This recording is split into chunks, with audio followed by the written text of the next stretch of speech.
Ramakrishna mission আশ্রম নরেন্দ্রপুরের আয়োজনে আজকের এই সান্ধ্যকালীন সভা অনুষ্ঠিত হচ্ছে। পূজনীয় স্বামী রঙ্গনাথানন্দজি মহারাজের স্মৃতিতে এই বক্তৃতা সভা আয়োজন করা হয়েছে। আমাদের এই বক্তৃতা সভায় মঞ্চে উপস্থিত আছেন আজকের এই রঙ্গনাথানন্দ মেমোরিয়াল লেকচার যিনি প্রদান করবেন, স্মারক বক্তৃতা যিনি প্রদান করবেন, আমাদের রামকৃষ্ণ সংঘের সহকারী সাধারণ সম্পাদক পূজনীয় স্বামী বলভদ্রানন্দজি মহারাজকে আমরা প্রণাম নিবেদন করি।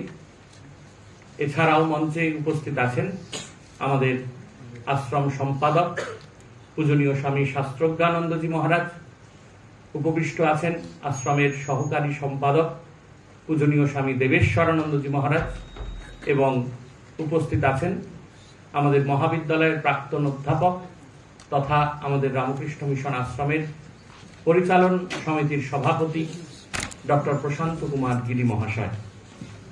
আমরা আজকের এই বক্তৃতা সভা শুরু করব বৈদিক স্তোত্র পাঠের মাধ্যমে। বৈদিক স্তোত্র পাঠ করবেন আশ্রমের ব্রহ্মচারী বৃন্দ। গুরুভ্যো নমঃ। হরিঃ ওম।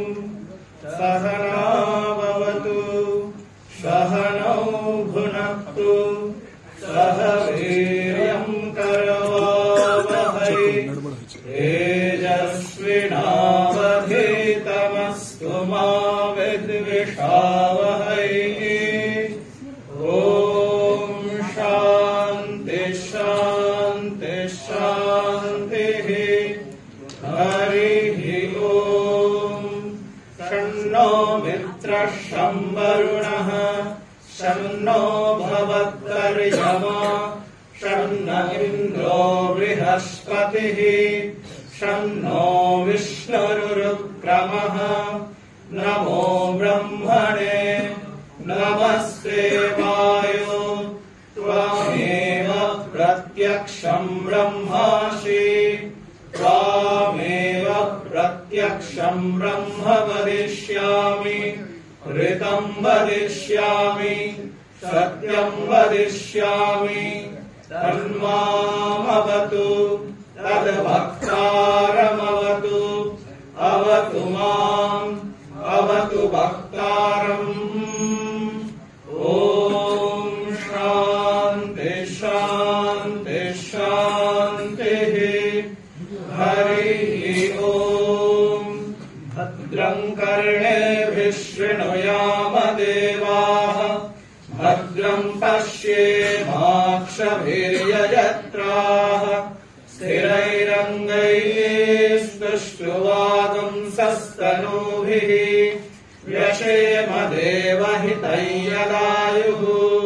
स्वस्ति न इन्द्रो वृद्धश्रवाः स्वस्ति न पूषा विश्ववेदाः स्वस्ति नस्तार्क्ष्यो अरिष्टनेमिः स्वस्ति नो बृहस्पतिर्दधातु।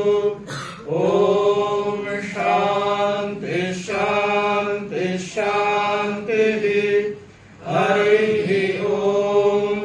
तच्छंयोरावृणीमहे गादै यज्ञाय गादै यज्ञपतये दैवी स्वस्तिरस्तु नः स्वस्तिर्मानुषेभ्यः ऊर्ध्वं जगातु भेषजम् षण्णो अस्तु द्विपदे षञ्चतुष्पदे। ॐ शान्ति शान्ति शान्तिः। हरिः ॐ। पूर्णमदः पूर्णमिदं पूर्णात् पूर्णमुदच्यते पूर्णस्य पूर्णमादाय पूर्णमेवावशिष्यते। ॐ शान्ति शान्ति शान्तिः। हरिः ॐ। तत्सत्।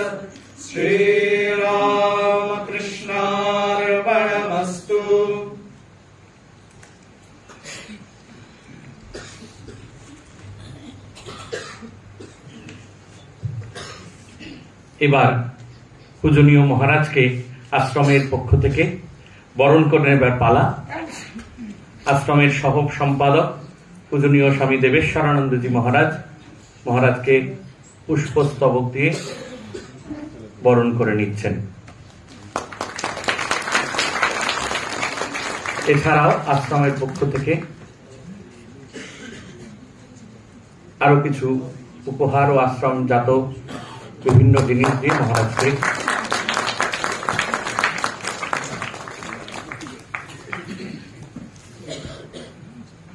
বরণ করে নিচ্ছেন দেবেশ্বরানন্দজি মহারাজ।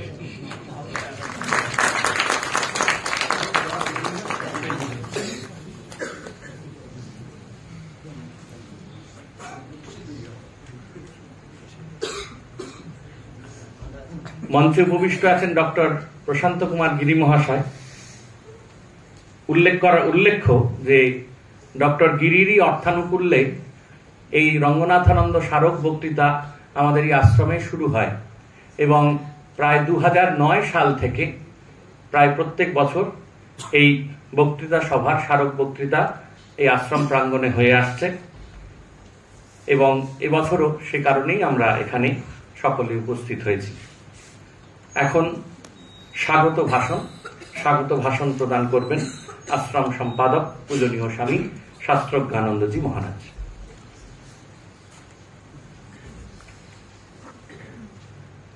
ওম নমো ভগবতে রামকৃষ্ণায়। মঞ্চে উপস্থিত আছেন পূজ্যপাদ শ্রীমৎ স্বামী বলভদ্রানন্দজি মহারাজ, আজকের এই স্মারক বক্তৃতার বক্তা। উপস্থিত আছেন আশ্রমের সহ সম্পাদক পূজ্যপাদ শ্রীমৎ স্বামী দেবেশ্বরানন্দজি মহারাজ এবং আমাদের এই আশ্রমের পরিচালন সমিতির সভাপতি, একটু আগেই শুনলেন, যার অর্থানুকূল্যে ও উৎসাহে এই বিশেষ বক্তৃতাটি, স্মারক বক্তৃতাটি শুরু হয়েছে এবং চলছে, সেই ডক্টর প্রশান্ত কুমার গিরি মহাশয়।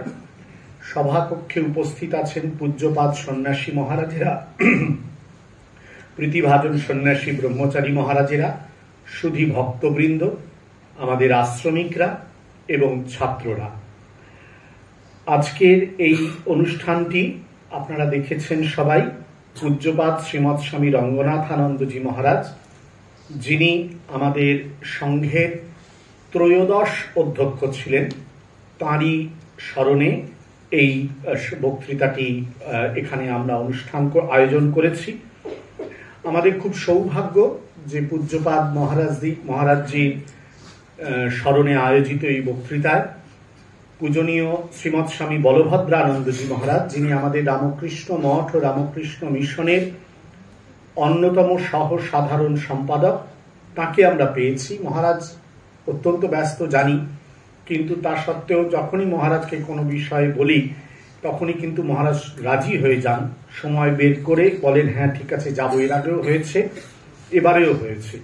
সুতরাং মহারাজের প্রতি আমাদের কৃতজ্ঞতার শেষ নেই। আশ্রমের সকলের পক্ষ থেকে পূজ্যপাদ বলভদ্রানন্দজি মহারাজকে স্বাগত জানাই এবং তাঁর চরণে আমাদের সকলের ভক্তিপূর্ণ প্রণাম নিবেদন করি।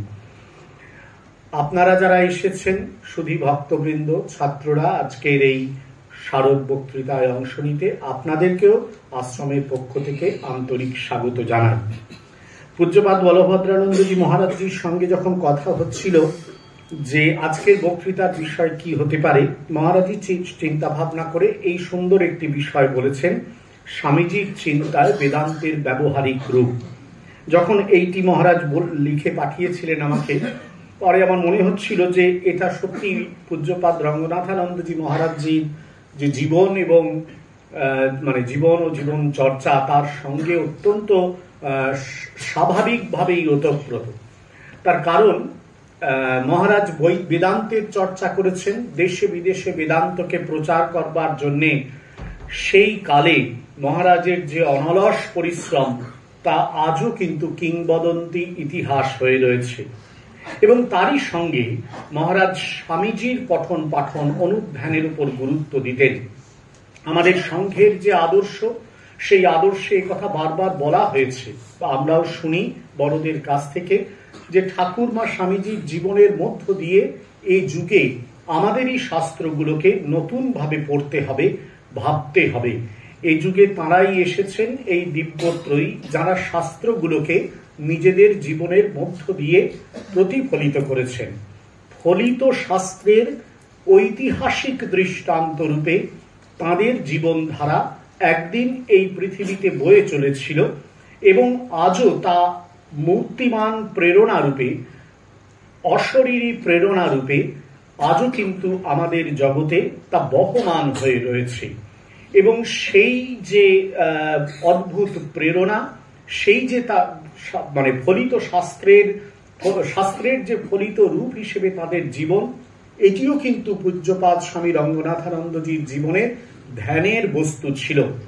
জ্ঞানের চর্চাকে তিনি এমন জায়গায় নিয়ে গিয়েছিলেন যেটি আমাদের পরবর্তী প্রজন্মের কাছে একটি অসাধারণ অনুসরণীয় ক্ষেত্র। আমি ছোট্ট একটি স্মৃতি বলে শেষ করব। আমরা তখন এই পূজা ইত্যাদির সঙ্গে যুক্ত আছি। তা পূজ্যপাদ মহারাজ তখন সংঘের সংঘাধ্যক্ষ। দুর্গা পূজার পর লক্ষ্মী পূজা যেমন হয়, কোজাগরী লক্ষ্মী পূজা, সেটা বেলুড় মঠে হয়েছে। রাত্রিবেলা প্রায় 10:15 হোম ঠোম শেষ হয়েছে। আমরা হোমের তিলক নিয়ে গিয়েছি পূজ্যপাদ মহারাজজির যেখানে থাকতেন বেলুড় মঠে, মহারাজজি প্রেসিডেন্ট মহারাজজির কোয়ার্টারে। সেখানে গিয়ে মহারাজকে হোমের তিলক দেব। তা ঢুকেছি, সেবক মহারাজকে ডাকছেন। আমরা দেখছি সেই 10:15টার সময় সেই নবতী অতিক্রান্ত বৃদ্ধ সন্ন্যাসী চেয়ারে সোজাভাবে বসে আছেন। দুই হাতে ধরা রয়েছে একটি স্বামীজির বই, অত্যন্ত পরিচিত স্বামীজির রচনাবলীর একটি খণ্ড। সেখান থেকে মহারাজ পড়ছেন। পরে জানতে পারলাম লেকচার্স ফ্রম কলম্বো টু আলমোড়ার একটা লেকচার, তখনও পড়ছেন। আমরা দাঁড়িয়ে আছি হোমের তিলক দেব বলে। তা তখন আমরা সেবক মহারাজ বারবার বলার পর হোমের তিলক দিলাম। মহারাজ দু একটি কথার পরে শেষ করছেন সেই রাত্রিবেলা এই বলে যে তোমরা সবাই কিন্তু জ্ঞানের চর্চা করবে, জ্ঞানই কিন্তু তপস্যা, এটা তোমরা সবাই মনে রাখবে। সেই রাত্রি, কোজাগরী রাত্রিতে সেই দিন সেই দিব্য সন্ন্যাসীর, ব্রহ্মজ্ঞ সন্ন্যাসীর এই অপূর্ব বাণীটি বুঝিয়ে দিয়েছিল, পরামর্শটি বুঝিয়ে দিয়েছিল, আশীর্বাদটি বুঝিয়ে দিয়েছিল সারাটি জীবন তিনি কিভাবে চলেছেন, সারাটি জীবন তিনি কিভাবে বিবেকানন্দ আর বেদান্তকে এক জায়গায় নিয়ে এসে জগতে তাঁর জীবনটিকেও একটি দৃষ্টান্ত হিসেবে তুলে ধরেছেন অনাগত কালের জন্য। সেটি আমাদের প্রেরণা, সেটি কিন্তু আমাদের কাছে আজও অনুসরণীয়।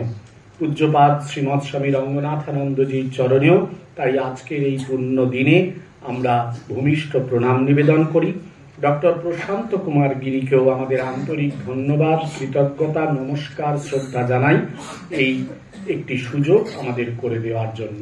পুনরায় পূজ্যপাদ বলভদ্রানন্দজি মহারাজকে প্রণাম ও অন্যান্যদের প্রণাম ও যথাযোগ্য সম্ভাষণ জানিয়ে শেষ করছি। নমস্কার।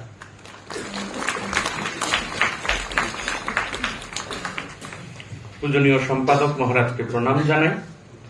এবারে পরম পূজ্যপাদ রঙ্গনাথানন্দজি মহারাজের জীবনের রূপরেখা পাঠ করবেন আমাদের আশ্রমের সন্ন্যাসী শ্রীমৎ স্বামী পূর্ণেশ্বরানন্দজি মহারাজ।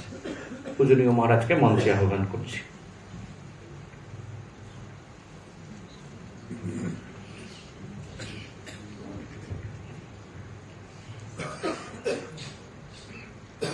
পূজনীয় শ্রীমৎ স্বামী রঙ্গনাথানন্দজি মহারাজের জীবনের একটি সংক্ষিপ্ত রূপরেখা।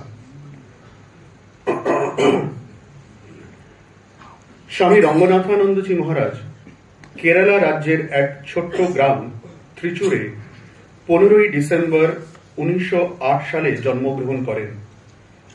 ভগবান শঙ্করাচার্যের কাছে প্রার্থনা করে তাকে পেয়েছিলেন বলে বাবা মা নাম রাখেন শঙ্করন।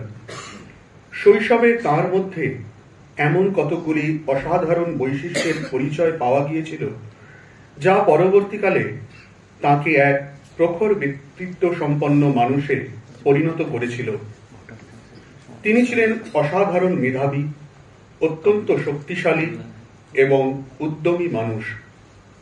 একই সঙ্গে তিনি ছিলেন সাহসী এবং গভীর হৃদয়বান।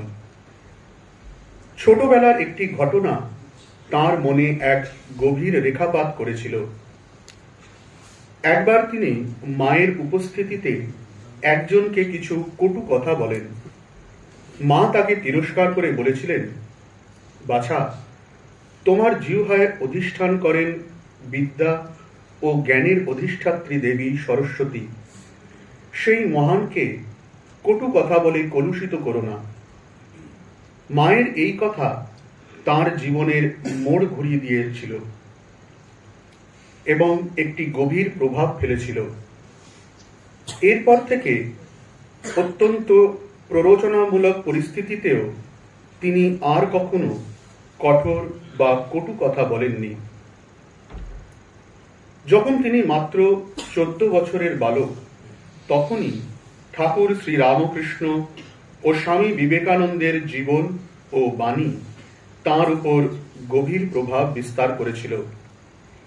1926 সালে তিনি আধ্যাত্ম জীবনের পথে অগ্রসর হন এবং ঠাকুর শ্রী রামকৃষ্ণের সাক্ষাৎ শিষ্য স্বামী শিবানন্দের কাছে দীক্ষা গ্রহণ করেন। সেই বছরেই তিনি মহীশূর রাজ্যের রামকৃষ্ণ মিশনে যোগদান করেন।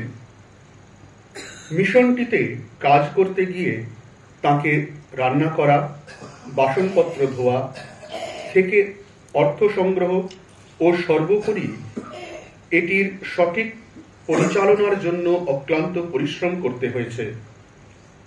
এই কঠিন কায়িক পরিশ্রমের মধ্যেও তিনি উপনিষদ, বিবেকানন্দের গ্রন্থাবলী এবং পশ্চিমী মনস্তত্ত্ব ও দর্শনের পাঠের মধ্যে ডুবে থাকতেন। বছর গড়িয়ে চলে।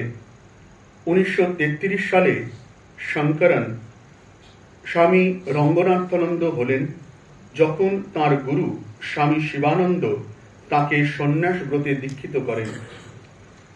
1933 থেকে 1936 সালের মধ্যে তিনি জাতীয় সেবা কার্য শুরু করেন। তিনি মহীশূর ও ব্যাঙ্গালোরের জেলাসমূহ পরিভ্রমণ করতে শুরু করেন এবং সেখানে জেলবন্দি কয়েদিদের মধ্যে স্বামীজির বাণী প্রচার করতে থাকেন। তার জেলবন্দি শ্রোতাদের মধ্যে অনেকেই পরবর্তীকালে স্বাধীন ভারতে উল্লেখযোগ্য রাজনৈতিক নেতা ও বিভিন্ন রাজ্যের রাজ্যপাল হয়েছিলেন। 1939 সালে বর্মা দেশে রেঙ্গুন প্রদেশের রামকৃষ্ণ মিশনের অধ্যক্ষ হিসেবে যোগদান করেন। সেখানেও তিনি কুখ্যাত ইনসেইন জেলে যেতেন। সেখানে তৎকালীন ব্রিটিশ সরকার ভারতীয় রাজনৈতিক কর্মীদের বন্দী হিসাবে পাঠাত। রেঙ্গুনে তার সুযোগ্য নেতৃত্বে রামকৃষ্ণ মিশন পরিচালিত হাসপাতালটিতে সর্বস্তরের মানুষের জন্য অত্যন্ত প্রশংসনীয় সেবা কার্য হয়েছে। এই হাসপাতালটি সেই সময় অত্যন্ত জনপ্রিয় হয়েছিল। সেখানে তার সাপ্তাহিক বক্তৃতা অত্যন্ত আকর্ষণীয় হতো এবং সেই সময়কার রাষ্ট্রপুঞ্জের সেক্রেটারি জেনারেল শ্রী ইউ থান্ড শ্রোতা হিসেবে উপস্থিত থাকতেন। 1942 সালে জাপান যখন রেঙ্গুনে বোমাবর্ষণ শুরু করে, তখন তিনি কেন্দ্রটি বন্ধ করে অন্যান্য আরো অনেকের সঙ্গে রেঙ্গুন ত্যাগ করেন। 1942 সালে তিনি করাচির রামকৃষ্ণ মিশনের দায়িত্বভার গ্রহণ করেন। তিনি ক্রমে কেন্দ্রটির উন্নতি সাধন করেন এবং এটিকে একটি মেধা চর্চা ও জনহিতকর কাজের কেন্দ্রে পরিণত করেন। তার খ্যাতি সর্বত্র ছড়িয়ে পড়ে। তার সম্মোহক বক্তৃতা ডক্টর সর্বপল্লী রাধাকৃষ্ণনের মতো চিন্তাবিদ ও ভবিষ্যৎ রাজনৈতিক ব্যক্তিত্ব যথা শ্রী ইন্দ্র কুমার গুজরাল এবং শ্রী লালকৃষ্ণ আডবাণী ও অন্যান্য অনেককে আকর্ষিত করেছিল। এরপরে তিনি 1949 থেকে 1962 সাল পর্যন্ত দিল্লির রামকৃষ্ণ মিশনের অধ্যক্ষের দায়িত্ব পালন করেন। এই সময়কালে তিনি দেশের রাজনৈতিক ব্যক্তিত্বের উপর প্রভূত প্রভাব বিস্তার করেছিলেন, যারা পরবর্তীকালে দেশ গঠনের কাজে আত্মনিয়োগ করেছিলেন। তার সাপ্তাহিক বক্তৃতা শোনার জন্য বিপুল জনসমাগম হতো, যাদের মধ্যে যেমন বিদেশি রাষ্ট্রদূতেরা থাকতেন, তেমনি উপস্থিত থাকতেন পণ্ডিত জওয়াহরলাল নেহেরু, শ্রীমতী ইন্দিরা গান্ধী এবং অন্যান্য বিপুল সংখ্যক আমলা ও প্রশাসকবৃন্দ। এটা অত্যন্ত আশ্চর্যের বিষয়, যদিও তার প্রথাগত শিক্ষা স্কুলের গণ্ডি অতিক্রম করতে পারেনি, তার জ্ঞান, পাণ্ডিত্য এবং বাগ্মিতা সেকালের শ্রেষ্ঠ পণ্ডিতদের কাছেও ঈর্ষণীয় ছিল। তিনি ছিলেন জ্ঞানের অধিষ্ঠাত্রী দেবীর সন্তান। তার আধ্যাত্মিক এবং সাংস্কৃতিক নেতৃত্ব সর্বোচ্চ শিখর স্পর্শ করেছিল। 1956 সালে তিনি ভারতের আধ্যাত্ম দূত হিসাবে বিশ্ব পরিক্রমা শুরু করেন। সে সময় থেকে প্রায় 3 দশক ধরে, অর্থাৎ 1986 সাল পর্যন্ত তিনি 50টিরও বেশি দেশ পরিভ্রমণ করেন। বিগত শতাব্দীর তিনি প্রথম সন্ন্যাসী যিনি ভারতের আধ্যাত্মিকতার ও ঐক্যের বাণী প্রচারের প্রকাণ্ড দায়িত্বভার পালনের জন্য ভারত সরকার দ্বারা নির্বাচিত হয়েছিলেন। 1962 থেকে 1967 সাল পর্যন্ত তিনি Ramakrishna mission institute of culture, কলকাতার সম্পাদকের দায়িত্ব পালন করেন। এখানেও তার অনন্য সাধারণ ব্যক্তিত্ব শহরের কৃতি মানুষদের তাঁর দিকে আকৃষ্ট করেছিল। 1973 সালে হায়দ্রাবাদে সদ্য স্থাপিত রামকৃষ্ণ মিশনের দায়িত্ব তিনি নেন।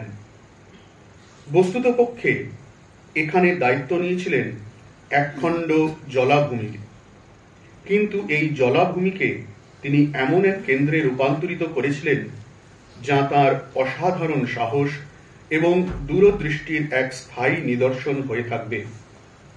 এখন এই কেন্দ্রটি শিক্ষা ও মানব সম্পদের এক অতি উত্তম কেন্দ্রে পরিণত হয়েছে।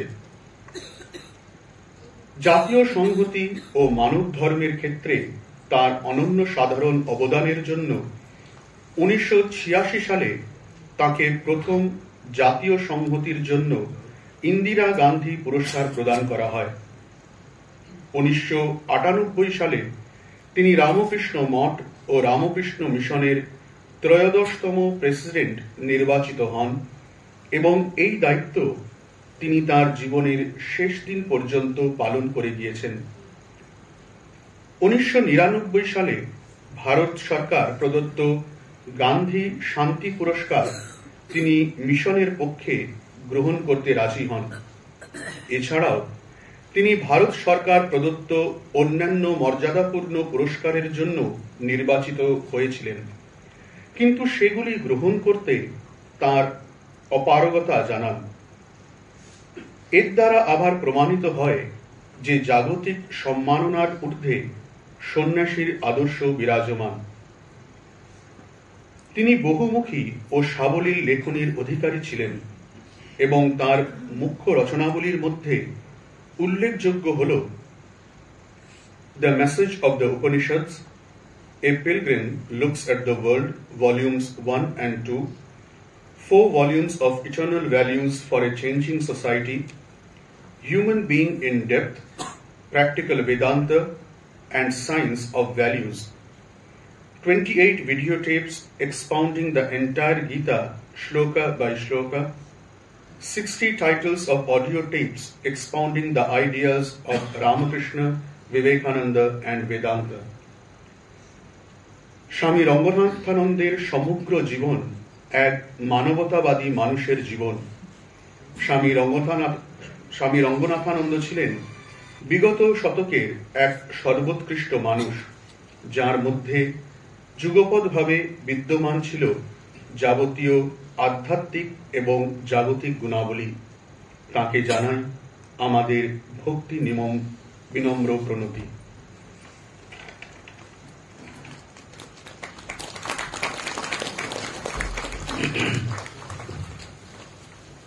এবারে শ্রীমৎ স্বামী রঙ্গনাথানন্দ স্মারক বক্তৃতা প্রদান করার জন্য পূজ্যপাদ স্বামী বলভদ্রানন্দজিকে আহ্বান করছি।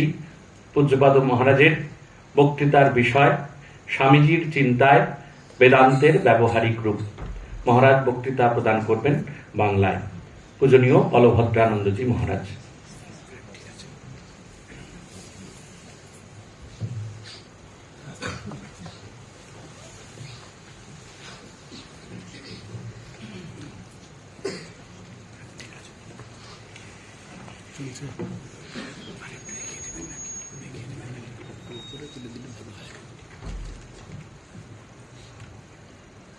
ঠাকুর মা স্বামীজিকে প্রণাম নিবেদন করছি।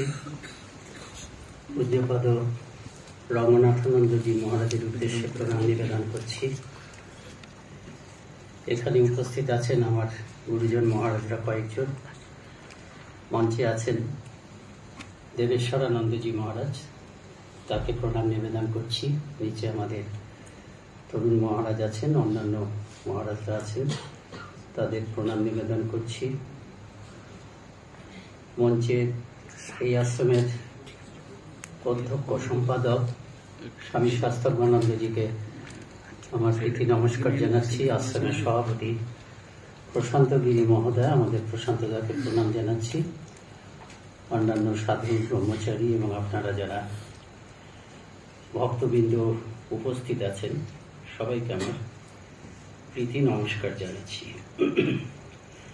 বিষয়টা হচ্ছে স্বামীজির ব্যবহারিক বেদান্ত।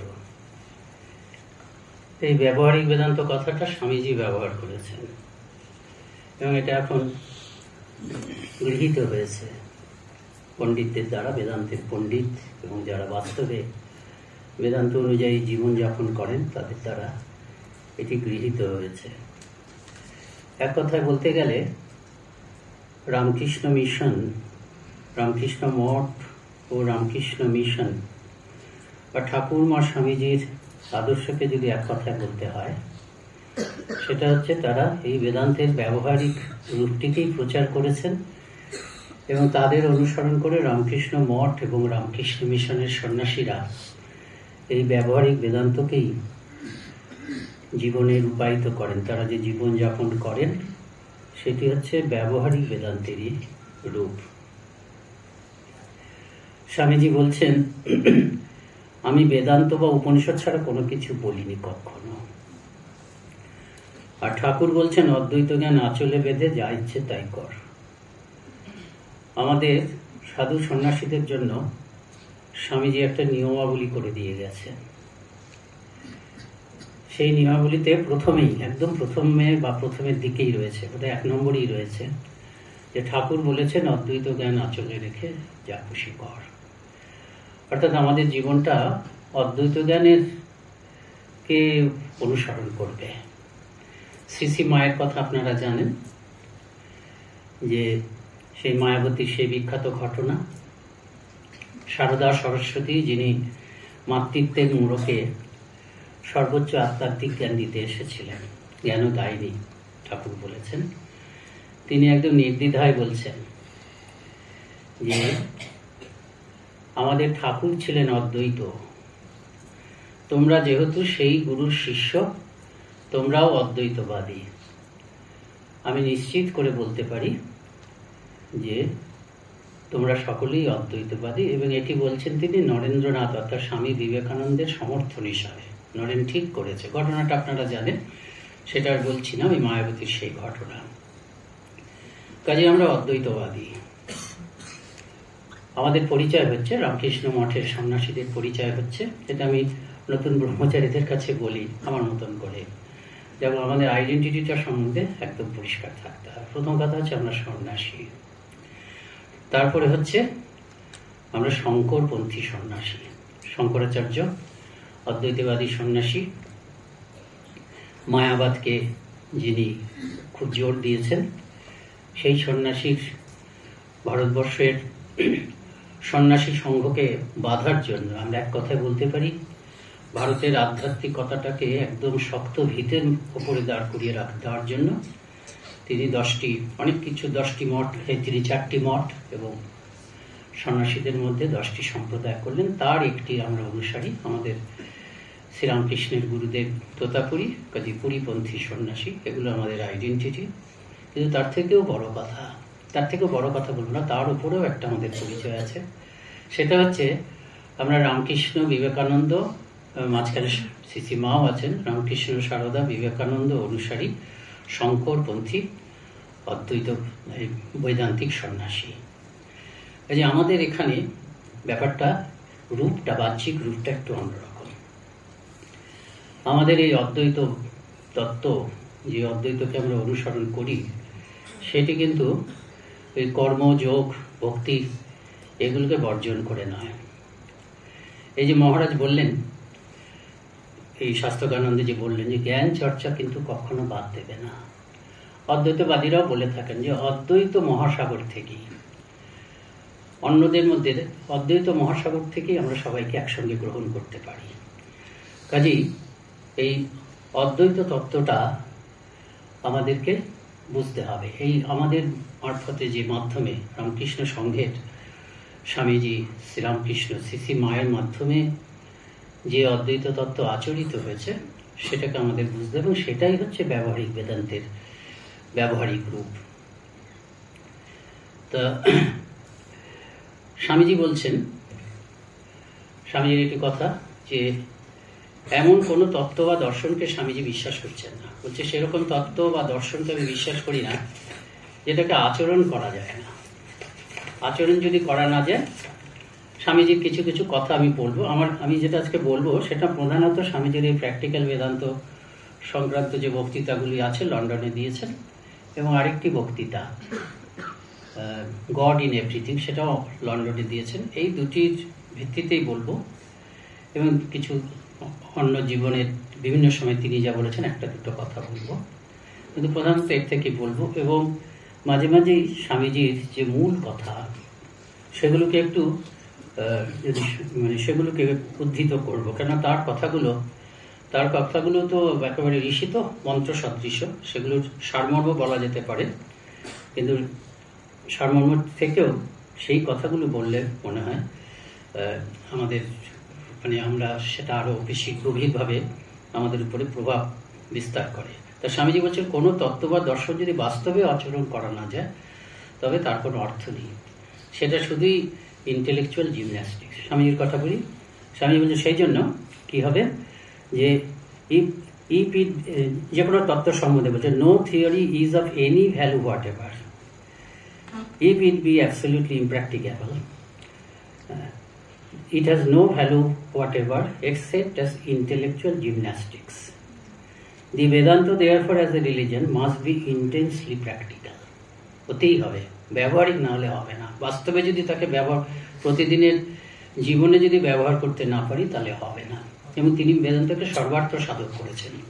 অভ্যুদয়ের জন্য বেদান্ত প্রতিদিনের মানুষ কিভাবে কাজে লাগাতে পারে, এবং নিঃশ্রেয়স প্রাপ্তির জন্য বেদান্ত কি করে কাজে লাগাতে পারে, সেটাই স্বামীজি দেখিয়ে দিয়ে গেছেন। এসব কথাগুলো তিনি বলেছেন যে শঙ্করাচার্য এই বেদান্তকে বনে রেখে দিয়ে গেছিল, সাধুদের কুটিয়াতে শুধু রেখে দিয়ে গেছিল। আমি সেই বাধা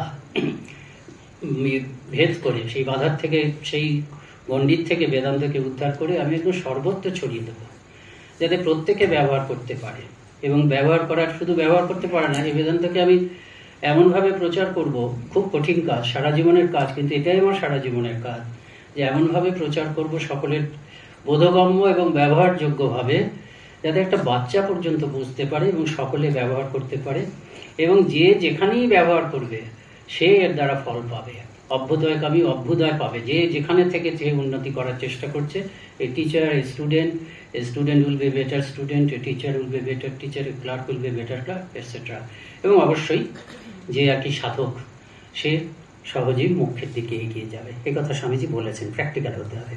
and not only this, we must be able to carry it out Vedanta in every part of our life. And not only this, the fictitious differentiation between religion and the life of the world must vanish. এটা থাকবে না। এই পরবর্তীকালে নিবেদিতা যে কথাটা পরিষ্কার বলেছেন সেটা হচ্ছে এই কথা, এই যে ধর্ম এবং ধর্ম নয় আপাতত সেই যে জীবন, জাগতিক জীবন এবং ধর্মীয় জীবন, সেক্রেড অ্যান্ড সেকুলার, সেটার মধ্যে কোনো তফাৎ থাকবে না। That must vanish. তার কারণ হচ্ছে, এটাই হচ্ছে বেদান্তের মূল কথা, for the Vedanta teaches oneness, one life throughout. Vedanta একত্বের কথা বলে, মূল কথা হচ্ছে বেদান্ত একের কথা বলছে, একটা জীবন, কোনো কিছু নেই, কিন্তু দুই বলে কিছু নেই। স্বামীজি সেই জন্য বলছে বেদান্তে পাপ নেই। বেদান্তে পাপ আর ভার্চু, পাপ আর পুণ্যের মধ্যে তফাৎ হচ্ছে ডিগ্রির, পরিমাণের তফাৎ। একজন ভালো লোক এবং মন্দ লোকের মধ্যে তফাৎ হচ্ছে ওই একই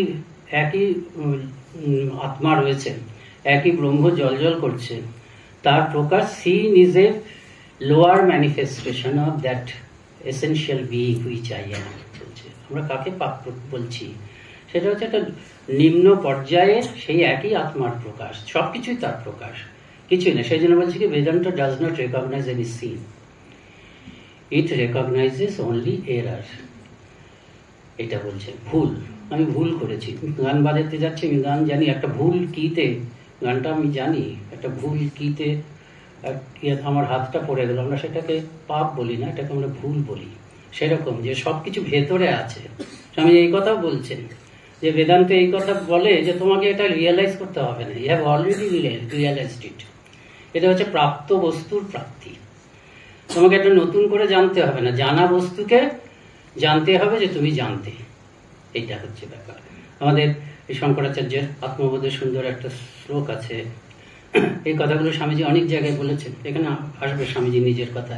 সেখানে বলছে ওই যে দশমস্তমসী যে উদাহরণটি দেওয়া হয়, ওই 10 জন, এটি আমাদের সর্বপ্রিয়ানন্দ খুব দেন, এই যে নদী পার হতে গিয়ে সবাই গুনছে, তারপরে বারবার গুনছে, 9 জন হচ্ছে, তখন একজন পথিক গিয়ে বললো একজনকে খুঁজে পাচ্ছি না, তখন আবার গুনতে বললো, তারপর বললো তুমি সেই 10 জন। তখন সে বলে উঠলে পেয়ে গেছি, 10 নম্বরকে পেয়ে গেছি। দুটোই ভুল, একজনকে পাচ্ছিলাম না সেটাও ভুল, আবার একজনকে পেয়ে গেছি সেটাও ভুল, কেন চিরকাল সেই দশমটি ছিল। তেমনি আত্মবোধে একটা শ্লোকে সুন্দর বলছে যে আত্মা তু সততম প্রাপ্তপি অপ্রাপ্তবৎ ভবতি অবিদ্যয়া তৎনাশে প্রাপ্তবৎ ভবতি সকণ্ঠ আবরণ ব্যথা। বলছে আত্মাকে সবসময় পেয়ে আছি, এটাকে নতুন করে পেতে হবে না, নতুন করে উপলব্ধি করতে হবে না, পেয়েই আছি। কিন্তু মনে হচ্ছে অবিদ্যার বশে, আমি তো জানি না যে পেয়ে আছি, অজ্ঞানের বশে কি মনে হচ্ছে অপ্রাপ্ত বধ তৎনাশে, সেটা যখন অজ্ঞানটা যখন চলে যায় প্রাপ্তবধ মনে হয়। সব জায়গায় বধ বলছেন, অপ্রাপ্ত বধ সকণ্ঠ আভরণম যথা। একটা গলায় একটা হার ছিল, আমি খুঁজে পাচ্ছি না, অন্য সব গয়নার মধ্যে ঢাকা পড়ে গেছে, হারিয়ে গেছে বলছি, সেটাও মিথ্যা। তারপরে সবাই মিলে খুঁজছে, আমি যারা খুঁজছে তাদেরকে বললাম পেয়ে গেছি, এটাও মিথ্যা, এটাও সঠিক নয়, হারায়নি। এবার যেহেতু চিরকালই ছিল, আমি যে পেয়ে গেছি সেটাও। এরকম হচ্ছে আত্মা। The Vedanta teaches oneness, one life throughout. The ideals of religion must cover the whole field of life. ধর্ম যদি যে যেখানে আছে সেখান থেকেই সাহায্য করতে না পারে, স্বামীজির কথা, তবে সেই ধর্মের কোনো ইয়ে নেই।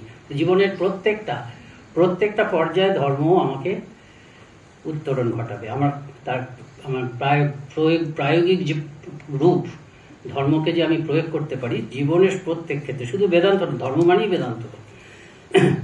Must cover the whole field of life, they must enter into all our thoughts and more into practice. সমস্ত কিছুর ক্ষেত্রে এটা ঢুকে যাবে, সেটাই স্বামীজি বলছেন। If religion cannot help man wherever he may be, wherever he stands, it is not of much use. যে যেখানে আছে সেখানে যদি সাহায্য করতেন, অর্থাৎ ব্যবহারিক যদি না হয় তবে তার কোনো মানেই নেই। It will remain only a theory for the chosen few. কয়েকজনের কাছে এটা বৌদ্ধিক চর্চার জন্য থাকবে। Religion to help mankind must be ready and able to help him in whatever condition he is, in servitude or in freedom. সে যে অবস্থায় থাকুক, দাসত্বে অথবা স্বাধীনতায়, সব জায়গায় সে দেখবে এই বেদান্ত ধর্মকে অবলম্বন করে সে এগোতে পারছে। এটা হচ্ছে স্বামীজির কথা। আর এই যে বলছেন ওয়ান লাইফ থ্রু আউট, এটাই হচ্ছে একদম মূল কথা। আমরা শুনে আসছি ব্রহ্ম সত্য জগৎ মিথ্যা। গম্ভীরানন্দজি বলছেন স্বামী বিবেকানন্দ তিনি হচ্ছেন মায়াবাদী নন, তিনি হচ্ছে ব্রহ্মবাদী। ব্রহ্ম সত্য জগৎ মিথ্যা। স্বামীজি এটাকে পজিটিভ দিক থেকে দিচ্ছেন, ব্রহ্মের দিক থেকে দিচ্ছেন। সেই জন্য স্বামীজির মতে, স্বামীজির ভাবধারা, ঠাকুরমা স্বামীজির ভাবধারা হচ্ছে কি ব্রহ্ম সত্য জগৎ সত্য, দুটো সত্য নয়। ব্রহ্ম সত্য, জগৎ ব্রহ্ম, তাই জগৎ সত্য। এক ব্রহ্ম through out, one life through out, যার জন্য জগৎটাও সত্য। এটাকে পরবর্তীকালে স্বামী ঠাকুর বলছেন বিজ্ঞান। ঠাকুর যে বিজ্ঞানের কথা বলছেন এটাই। আমরা অনেকে মনে ভাবি যে স্বামীজি বোধহয় বরাবরই জ্ঞান চর্চা করেছেন, জ্ঞানীই ছিলেন, জ্ঞানের দিকে ঝোঁক, আর ঠাকুর বোধহয় ভক্তির দিকে ঝোঁক। সেটা নয়, ঠাকুরই বরঞ্চ স্বামীজিকে এই জ্ঞানের পথে, এই অদ্বৈত জ্ঞানের পথে টেনেছেন। ঠাকুর এগুলো, আমরা সেসব কাহিনী জানি যে এগুলো কখনো হয়, কিছুতেই বিশ্বাস করেন। ঘটিটাও ব্রহ্ম, বাটিটাও ব্রহ্ম, এটা কখনো হয়? সবই ব্রহ্ম, এটা কখনো হয়? এতে আর নাস্তিকতাতে তফাৎ কি? এরকম ঠাকুর বলছেন, এই স্বামীজি বলছেন। ঠাকুর অনেক বোঝানোর চেষ্টা করেছেন, যখন বোঝানো যায় না তখন দেখিয়ে দিতে হয়, তারপর দেখিয়ে দিলে একটু স্পর্শ করলেন, স্পর্শ করার পরে কয়েকদিন ধরে একদম অদ্বৈত বোধ, এতটাই অদ্বৈত বোধ যে হেদর চারপাশে ঘুরছেন, ওই রেলিং টেলিং আর তিনি এক বলে মনে হচ্ছে। মাথা ঠুকে বুঝছেন আমি কি তফাৎ নাকি একই। গাড়ি আসছে, ট্রাম আসছে, বলে ট্রামের লাইন থেকে তিনি সরে যাওয়ার কোনো প্রয়োজন অনুভব করছেন না, সবই তো এক। ট্রামও যে, আমিও সেই, শুধু স্মৃতিতে ছিল যে ট্রাম আসলে চলে যেতে হয়, সেই স্মৃতির সংস্কার বশত সরে গেলেন। তা দেখতে পারলেন একেবারে যে মুনি ঋষিরা যে বলেছেন সর্বভূতে এক সত্য, তাহলে সে কথা তো সত্যি। আর স্বামীজির এই মনটাকে একেবারে অদ্বৈত বেদান্তের দিকে টেনে আনলেন হচ্ছে কিন্তু শ্রীরামকৃষ্ণ। পরবর্তীকালে নিবেদিতার প্রশ্নের উত্তরে স্বামীজি এই কথাটা বলেছিলেন যে এটা কি ঠিক যে শঙ্করাচার্য বলছেন বহু মিথ্যা এক সত্য, আর বুদ্ধদেব বলছেন বহু সত্য এক মিথ্যা। বুদ্ধদেব কোনোটাই সত্য বলেননি, কিন্তু কোনো একটা নির্দিষ্ট সত্য আছে বলে সেটা তিনি বলেননি। জগতে বহু দেখা যায়, এই বহু ঘটনাগুলি প্রবাহকারে একটা সত্য বস্তুর মতন প্রতিভাত হয়, নিত্য বস্তুর মতন প্রতিভাত হয়। বুদ্ধদেব সেটাকেই একটা ফ্যাক্ট বলে গ্রহণ করেছেন। তা যাই নিবেদিতা এইভাবে প্রশ্নটি করছেন যে এটা কি ঠিক যে শঙ্করাচার্য বলেছেন বহু এক সত্য বহু মিথ্যা, এবং বুদ্ধদেব বলেছেন বহু সত্য এক মিথ্যা।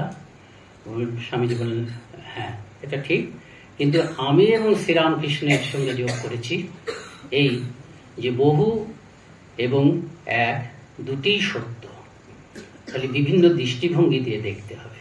অর্থাৎ জগৎটাও সত্য, জগৎটাও সত্য, জগৎটা ব্রহ্মরূপে সত্য। স্বামীজি ওই গড ইন এভরিথিং এই বক্তৃতাটিতে বলছেন যে আমরা সকলেই জানি উপনিষদের ঋষি বলেছেন ত্যাগে নয় কি অমৃতত্ব মানুষ। ত্যাগ না হলে এই অমৃতত্ব লাভ হবে না। অমৃতত্ব মানে আমি এই আর কি ওই অদ্বৈত তত্ত্ব, নিজেকে আত্মা বলে জানা। অমৃতত্ব মানে মৃত্যুটা আমার মৃত্যু নয়, মৃত্যুর প্রকৃত অর্থ জানা। আমি চিরকাল থাকি, জন্মের আগে, জন্ম আর মৃত্যুর মাঝখানে, এবং মৃত্যুর পরেও থাকি, এই হচ্ছে অমৃতত্ব। তা অমৃতত্ব লাভ হবে না, এটা তো ঠিক কথা উপনিষদের ঋষি যে বলেছেন। কিন্তু উপনিষদের ঋষি আরো কথা বলেছেন, ত্যাগ মানে এটি শুধু নয়। ত্যাগ মানে কি তুমি তাহলে সব প্রিয়জনকে ত্যাগ করে চলে যাবে, বা প্রিয়জনকে তুমি বনে জঙ্গলে পাঠিয়ে দেবে, বা তুমি নিজে বনে জঙ্গলে চলে যাবে? This only human beings can do, Swamiji বলছেন, নরপশুদের কাজ। আমরা এইটিকে নেব। তুমি ভগবান ছাড়া কাউকে, উপনিষদে বলছে ঈশাবাস্যমিদং সর্বম ইয়ৎকিঞ্চ জগত্তম জগৎ, ঈশ্বরের দ্বারা জগৎ, গোটা জগৎকে আচ্ছাদিত করো। তুমি কখনো ভগবান ছাড়া কিছু দেখোনি, এ কথা বলছেন। কখনো তুমি ভগবান ছাড়া দেখোনি। We have to cover God in everything. Whatever exists in this universe is to be covered with the Lord. Ishavashamidam sarvam. We have to cover everything with the Lord Himself, not by a false sort of optimism, not by binding our eyes to the evil, blinding our eyes to the evil. ভগবান মানে এই নয় যে তুমি দোষ গুণের তফাৎ বুঝবে না, but by really seeing God in everything. Thus we have to give up the world. And when the world is given up, what remains? God. What is meant by this? You can have your wife, it does not mean that you are to abandon her, but that you are to see God in the wife. Give up your children. What does that mean? To turn them out of doors, as some human brutes do in every country? Certainly not. That is diabolism. It is not religion. But see God in your children. So in everything, in life and in death, in happiness and in misery, the Lord is equally present. The whole world is full of the Lord. Open your eyes and see Him. That is what Vedanta teaches. এটাই হচ্ছে practical বেদান্তের মূল কথা। Defy this world. এবং আমরা রামকৃষ্ণ সঙ্গে আমরা যা করি সেটা হচ্ছে এই জিনিসটাই করি। আমাদের এই যে শিবজ্ঞানে জীবের সেবা, এটা নিয়ে আপনারা জানেন যে স্বয়ং মাস্টারমশাইয়ের মনেও প্রশ্ন ছিল যে এরা বোধহয় ভুলে গেছে, নরেন এরা ভুলে গেছে। তারপর সেই কাশিতে সেই স্বয়ং মাস্টারমশাই, যার মাধ্যমে ঠাকুর ছড়িয়ে পড়েছেন, দুজনের মাধ্যমে ঠাকুর ছড়িয়ে পড়েছেন, নরেন্দ্রনাথ আর মহেন্দ্রনাথ দুজনের মাধ্যমে, তার পর্যন্ত এরকম সংশয় ছিল। আপনারা সেই কাহিনী জানেন। তারপর মা কাশিতে গিয়ে সেই সেবাশ্রমে গিয়ে দেব বললেন যে এখানে ঠাকুর যেন সাক্ষাৎ বিরাজ করছেন, এইসব অনাথা বিদ্যাদের সেবা করলে তাদের সেবা হয়। এটা শুনে মাস্টারমশাই মানলেন যে এখন আর অস্বীকার করার জো নেই। তা আমাদের একজন মহাপণ্ডিত রাজকৃষ্ণ ঘোষ, না চিজ্ঞানানন্দপুরী নামটা কি,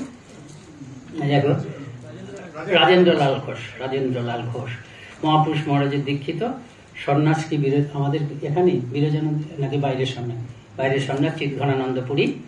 তার সঙ্গে শান্তানন্দজির কথা হচ্ছে, শুনেছি প্রেমেশানন্দজির সঙ্গে এরকম কথা হয়েছে। তিনি মানেন না যে আমরা সব দশনামী সম্প্রদায়ভুক্ত সন্ন্যাসী, অদ্বৈতপন্থী সন্ন্যাসী, তা সত্ত্বেও আমরা এসব সেবা কাজ করি। তিনি এটা মনে করেন যে এটা ঠিক নয়, মায়ের জগতের এরকম কাজকর্মে লিপ্ত থাকা। তখন একদিন তিনি শান্তানন্দজি জিজ্ঞেস করলেন, উপলব্ধি আর শুধু শাস্ত্রজ্ঞানের মধ্যে এটাই তফাৎ, যে শান্তানন্দজি জিজ্ঞেস করলেন আপনার মধ্যে কি করা উচিত?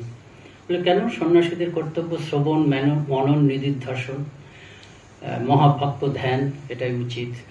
তখন তিনি বলছেন আচ্ছা অহং ব্রহ্মাস্মি অবশ্যই মহাবাক্য, সেটা তো আমরা জানি। আপনি কি মানেন যে তত্ত্বমসিও একটি মহাবাক্য? বলে হ্যাঁ, তত্ত্বমসি একটি মহাবাক্য।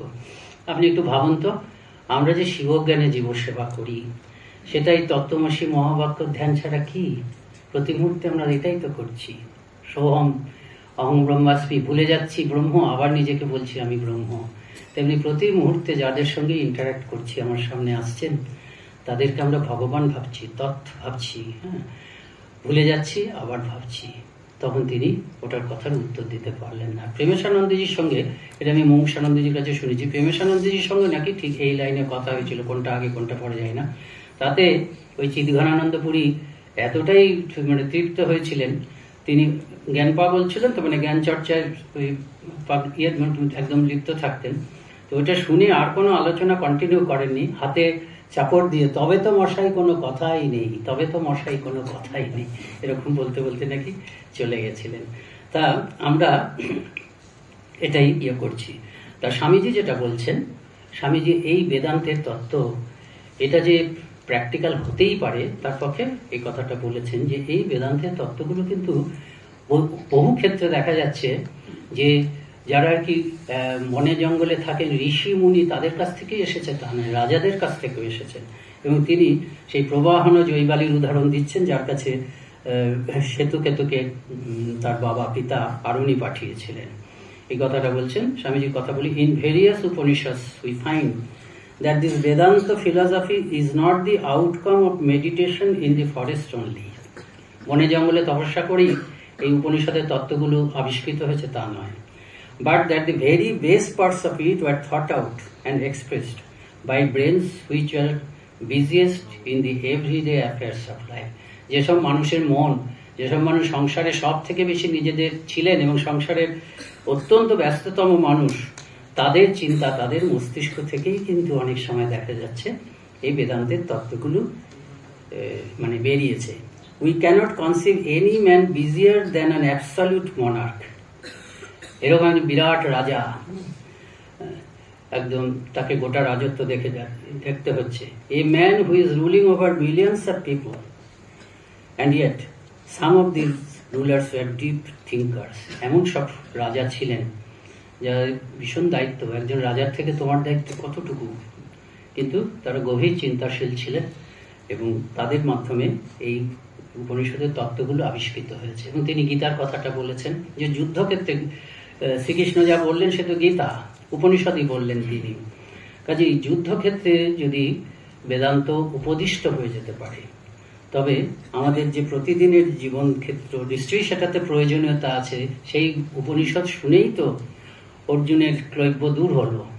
কাজে যুদ্ধক্ষেত্রে উপনিষদ যদি অর্জুনকে বাস্তব কর্তব্যে প্রণোদিত করতে পারে, যেটি ধর্ম অনুকূল বাস্তব কর্তব্য, সেটিতে যদি যুদ্ধক্ষেত্রে এই বেদান্তের বাণী অর্জুনকে প্রণোদিত করতে পারে, তাহলে সেই উপনিষদিক তত্ত্বগুলি, সেই বেদান্তের তত্ত্বগুলি কতটা তার বাস্তব উপযোগিতা আছে সেটা আমরা বুঝতে পারি। কাজেই আমাদের জীবনের ক্ষেত্রেও এটা সম্ভব। স্বামীজি বলছেন এই উপনিষদের তত্ত্বগুলো, এই যে উপনিষদ প্রথমে কি করতে হবে, প্রথমে আমাদের বুঝতে হবে যে সত্য আমার মধ্যে আছে সেই সত্যই চরম সত্য এবং সেই সত্যই সবার মধ্যেই আছে।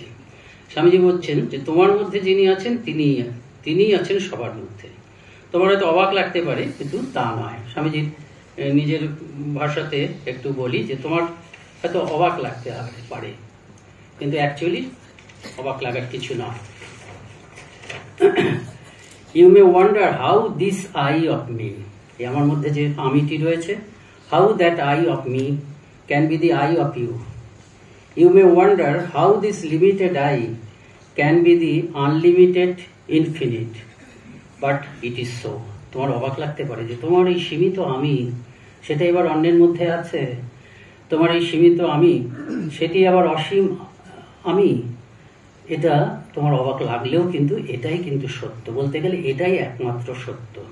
দি লিমিটেড ইজ এ মিয়ার ফিকশন। তুমি যে নিজেকে সীমিত ভাবছ নিজের আমিত্বকে, সেটা হচ্ছে একটা গল্প কথা, সেটা কল্পনা, সেটা ঠিক নয়। The infinite has been covered up as it were. সে অসীম আমি তোমার অজ্ঞতার দ্বারা যেন সেটাকে আবৃত করে রেখেছে, কিন্তু বাস্তবে আবৃত হয়নি। And little of it is manifesting as the I. এবং সেই অসীম আমির কিছুটা তোমার মধ্যে প্রকাশিত হচ্ছে। তুমি মনে করছো কিছুটা তোমার মধ্যে প্রকাশিত হচ্ছে, মানে তুমি মনে করছো না, কিছুটা প্রকাশিত হচ্ছে, তুমি সেটাকে আমি বলে মনে করছো। ওই কিছু প্রকাশিত, সামান্য প্রকাশিত সেই অসীম আমিকেই তুমি ভাবছো তোমার সম্পূর্ণ আমি, কিন্তু সেটা নয়। Limitation can never come upon the unlimited, it is a fiction. যে বস্তুটা অসীম তার উপরে কোনো সসীম আবরণ কখনো আসতে পারে না, এটা কল্পনা, এটা ভুল একটা চিন্তা। The self is known therefore to every one of us. অন্য কিছু কিন্তু বিশ্বাসের ব্যাপার। আমি ভগবানকে বিশ্বাস করি, ভগবানের এক কোণাও দেখিনি, তাও সারা জীবন বিশ্বাস করে যাই। আমরা শ্রীরামকৃষ্ণকে কিন্তু বিশ্বাস করি। যদি কেউ আপনাদের মধ্যে হয়তো কেউ দেখতে পারেন শ্রীরামকৃষ্ণের দর্শন পেয়েছেন, তাহলে আর ঠিক বিশ্বাস করা হলো না, একটু বাস্তব উপলব্ধি হলো। কিন্তু অধিকাংশ মানুষ কিন্তু ভালো এই বিশ্বাস আমাদের এগিয়ে নিয়ে যায়, কিন্তু বেদান্ত কিন্তু বিশ্বাসের কথা বলছে না। বেদান্ত প্রথম থেকে প্রত্যক্ষের কথা বলছে এবং প্রত্যক্ষ উপলব্ধি দিয়ে আমরা এগোচ্ছি। বেদান্ত যে আমার কথা বলছেন, অসীম আমার কথা বলছেন, সেই অসীম আমি কিছুটা কিন্তু আমরা প্রত্যেকে উপলব্ধি করছি। সেটাই স্বামীজি একই কথা বলছেন। এই যে বলছেন না, প্রত্যেকে আমরা জানি আমি আছি, সেই আমিটা হয়তো একটা সীমিত আমি, দুর্বল আমি, নিজেকে দুর্বল বলে ভাবছি। বা নিজেকে অন্যের থেকে খুব শ্রেষ্ঠ বলে ভাবছি, নিজেকে অন্যের থেকে ছোট ভাবাটাও ভুল জানা, আর নিজেকে অন্যের থেকে বেশি জানাটাও ভুল জানা।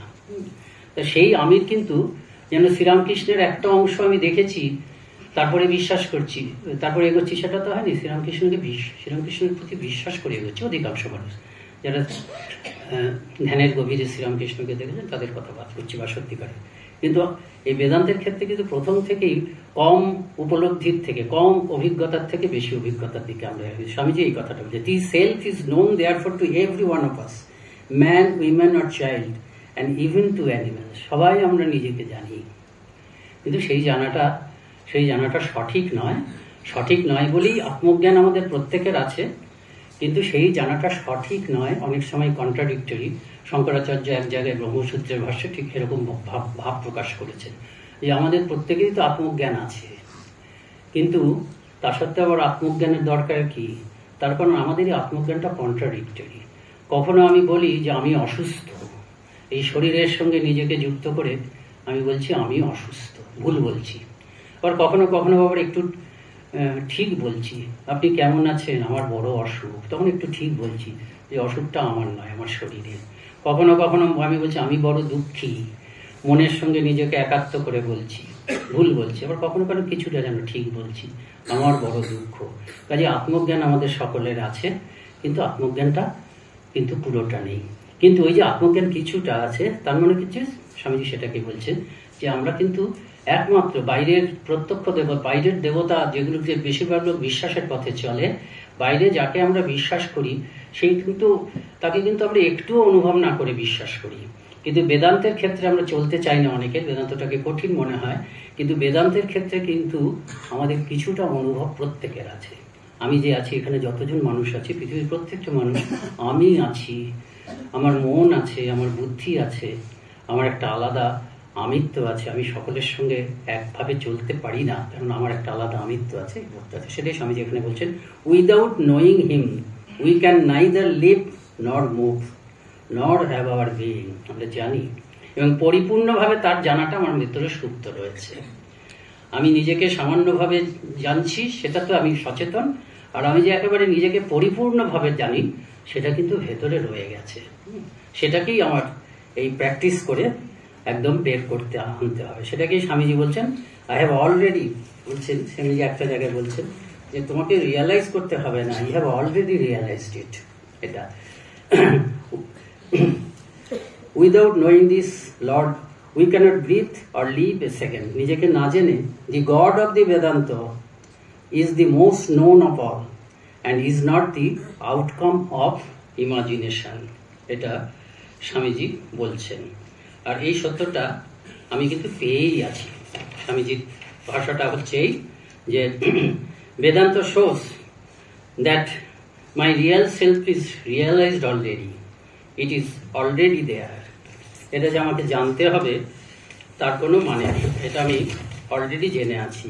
দি Vedanta proves that the truth for which we have been searching all this time is present. যে সত্যের সন্ধান করছি সেটা রয়েছে, and was all the time with us. In our ignorance we thought we had lost it. আমরা ভেবেছিলাম ওই যেমন সকণ্ঠ আভরণ, গলার হারটার মতন, and went about the world crying and weeping, struggling to find the truth, while all along it was dwelling in our own hearts. ওই হারের মতন মনে হচ্ছে যেন হারিয়ে গেছে, তারপরে আবার যেন পেলাম। দুটোই মিথ্যা, চিরকাল এটি আমার কাছেই আছে। তো স্বামীজি বলছেন এটাকে প্র্যাকটিক্যাল করতে হবে।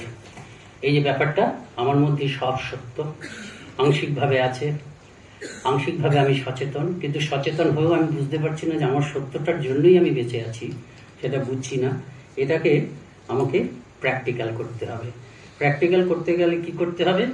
স্বামীজি একটা কথা বলছেন এবং প্রথমেই বলছেন কি, প্রথমে তোমাকে শেখাতে হবে কি, শক্তির বাণী শেখাতে হবে। কেন তুমি আছো একমাত্র, one life everywhere, one life through out, তুমি আছো, তোমার মধ্যে অনন্ত শক্তি, শক্তির বাণী। আর স্বামীজি অন্য জায়গায় বলছেন অভয়ের বাণী। কেন দুই থাকলেই ভয়, তুমি একাই আছো। তো বেদান্তের থেকে যে কথাটা প্রথমে বেরিয়ে আসছে, স্বামীজি বলছে একদম বংশের মতন বেরিয়ে আসছে, সেটা হচ্ছে অসীম শক্তির বাণী, অসীম সাহসের বাণী। আর যেহেতু তুমি শরীর নও, মন নও, বুদ্ধি নয়, সমস্ত অপবিত্রতা কিন্তু এই শরীর মন বুদ্ধিতেই থাকে। কাজেই চিরন্তন পবিত্রতার বাণী। আর কি, তুমি সর্বত্র সবার মধ্যে বিরাজ করছো, কাজেই একদম নির্বিচার অসীম ভালোবাসার বাণী। বেদান্তের মধ্যে থেকে এই শক্তি আসে, পবিত্রতা আসে, আর আসে অসীম ভালোবাসা আছে। পৃথিবীর যে কোনো প্রান্তের যে কোনো মানুষের সুখ আমি বুঝি বা না বুঝি, আমার সুখ। পৃথিবীর যে কোনো প্রান্তের যে কোনো জায়গার যে কোনো মানুষের দুঃখ আমি বুঝি বা না বুঝি, আমারই দুঃখ। এই হচ্ছে জ্ঞান। এই জ্ঞান থেকে প্রেম হয়। স্বামীজি এই শ্রীরামকৃষ্ণ বাবুরাম মহারাজজির সম্বন্ধে বলেছিলেন, বাবুরামের ভাব হবে না, ভাব হচ্ছে ভক্তি পথের কথা, অর্থাৎ ভক্তি হবে না কিন্তু জ্ঞান হবে। অথচ বাবুরাম মহারাজজির জীবনে আমরা বাস্তবে যে বাবুরাম মহারাজজির জীবনটা দেখেছি, সেখানে ভক্তি টক্তি থাকতে পারে, কিন্তু জ্ঞানের থেকেও যেন প্রেমের প্রকাশ বেশি। জ্ঞানের প্রকাশ আমরা দেখি প্রায়, কিন্তু এত ভালোবাসা, যে তার নামটা স্বামীজি দিয়েছিলেন প্রেমানন্দ, এবং তার প্রেমে পূর্ববঙ্গ সবাই বাবুরাম মহারাজজির ভালোবাসায়। যদি জ্ঞান শেষ পর্যন্ত প্রেমে পর্যবসিত হয়। চরম যে অদ্বৈত জ্ঞান, তার আগে আমি হয়তো সংস্কার বসে, শিক্ষা বসে আমি মানুষকে ভালোবাসি, কিন্তু যখন সত্যি সত্যি সেই জ্ঞানটা আমার জীবনে বাস্তব হয়, তখন সেই ভালোবাসাটা স্বতঃস্ফূর্ত হয়ে যায়। তখন আমাকে মেরে ফেললেও আমি কাউকে না ভালোবেসে পারবো না। এই কথাগুলো বলছেন। আর স্বামীজি একটা নতুন কথা বলেছেন, যে এটাকে বেদান্তকে বাস্তবায়িত করতে গেলে বেদান্ত ভিত্তিক একটা নৈতিকতা অবলম্বন করতে হবে গোটা জীবন ধরে, বেদান্তিক মরালিটি। স্বামীজি এই কথাটা বলছেন। First, it is absolutely necessary to clear the intellectual portion, although we know that intellectuality is almost nothing, for it is heart that is of most importance. Swamiji বারবার ধরে হৃদয়ের উপরে যোগাযোগ করছেন, ইন্টেলেক্টকে একটু ছোট আসন দিয়েছেন। কিন্তু চিন্তার মধ্যে এই নীতি কথা, বেদান্তিক মরালিটিটাকে একটু ঢুকিয়ে দিতে হবে। কি বেদান্তিক মরালিটিটা কি? আচ্ছা, বেদান্তিক মরালিটিটা হচ্ছে, ইন্টেলেক্টকে একটু নিচুতে দিচ্ছেন, সে কথাটা বলিনি, পরপর পড়ছি যখন। It is to the heart that the Lord is seen and not through the intellect. The intellect is only the street cleaner, cleansing the path for us, a secondary worker, the policeman, but the policeman is not a positive necessity for working of the society. কাজে ইন্টেলেক্টটা দরকার আছে যাতে ভালোবাসা আমাকে ভুল না করায়, সেই জন্য চেক করার জন্য দরকার আছে। কিন্তু দরকার হচ্ছে বেদান্তিক মরালিটি, সেটা বলছেন everything that makes for oneness is moral. এরকম একটা মরালিটি রাখতে হবে যা আমাকে একত্রের দিকে পৌঁছে যাচ্ছে। জীবনের সমস্ত চিন্তা ভাবনা কাজে আমি দেখব, নিজেকে বিচার করব, এটা কি আমাকে অন্যের সঙ্গে একাত্ম করছে নাকি অন্যের সঙ্গে বিচ্ছিন্ন করছে। এটা হচ্ছে প্র্যাকটিক্যাল দিক। এই প্র্যাকটিক্যাল বেদান্ত একটা তত্ত্ব আমরা ধরে নিলাম, স্বামীজির কাছ থেকে জানলাম যে বেদান্তটাকে প্র্যাকটিক্যাল করা যায়। প্র্যাকটিক্যাল করা যায় জানার পরে এটিকে কিভাবে সত্যি সত্যিই প্র্যাকটিক্যাল করব, সেটা যদি করতে হয়, তাহলে আমাকে একদম এই মূল্যবোধটাকে নিজের মধ্যে একদম ওতপ্রোত করে নিতে হবে যে কোনো সময় আমি বিভেদের দিকে যাব না। আমার সমস্ত চিন্তা কাজ যেন আমাকে অন্যের সঙ্গে একাত্ম করে। সেজন্য ভালোবাসা হচ্ছে জয় জয়কার, ভালোবাসাই বেদান্ত। স্বামীজি এই কথা বলছেন। কেন? Love binds, love makes for that oneness. যাকে ভালোবাসি তার সঙ্গে একাত্ম অনুভব করি। আমরা আজকাল এমপ্যাথি বলি, সমানুভূতি হয় ভালোবাসাটা। You become one, the mother with the child, families with the city, the whole world becomes one with the animals. ভালোবাসা থাকলে, সেজন্য ভালোবাসাই Vedanta.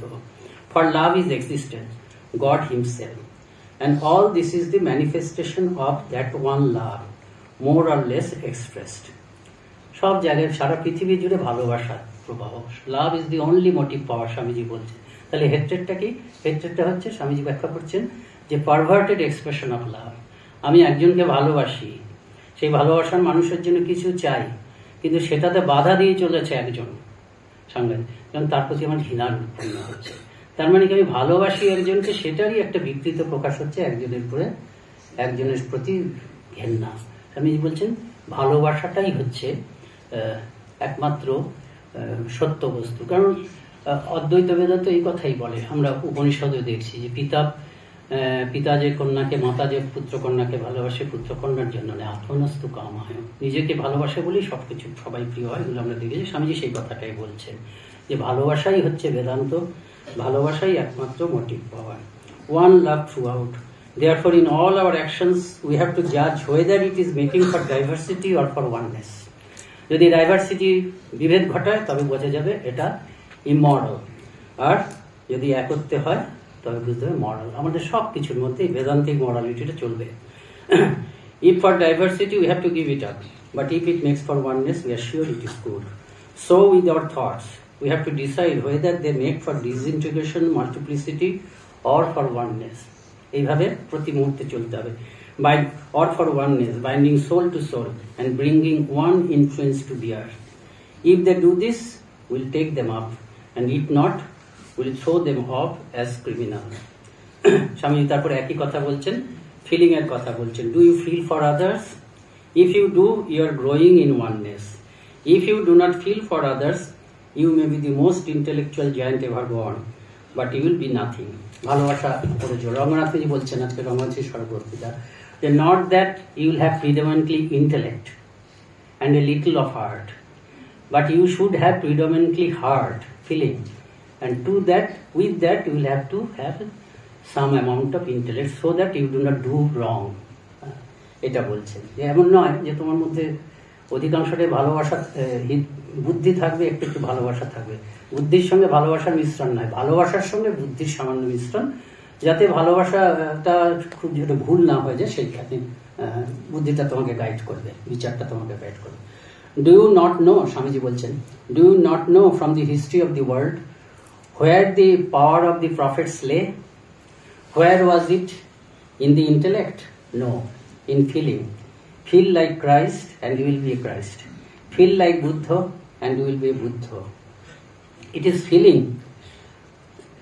It is it is feeling that is the life, the strength, the vitality, without which no amount of intellectual activity can reach God. Intellect is like limbs without the power of locomotion. হাতগুলো আমি চালাতে পারবো না, অনেক সময় হয় শরীর টরীর আছে, ব্রেনটা কাজ করছে না, হাত পা চালাতে পারছি না। It is only when feeling enters and gives them motion that they move and work on others.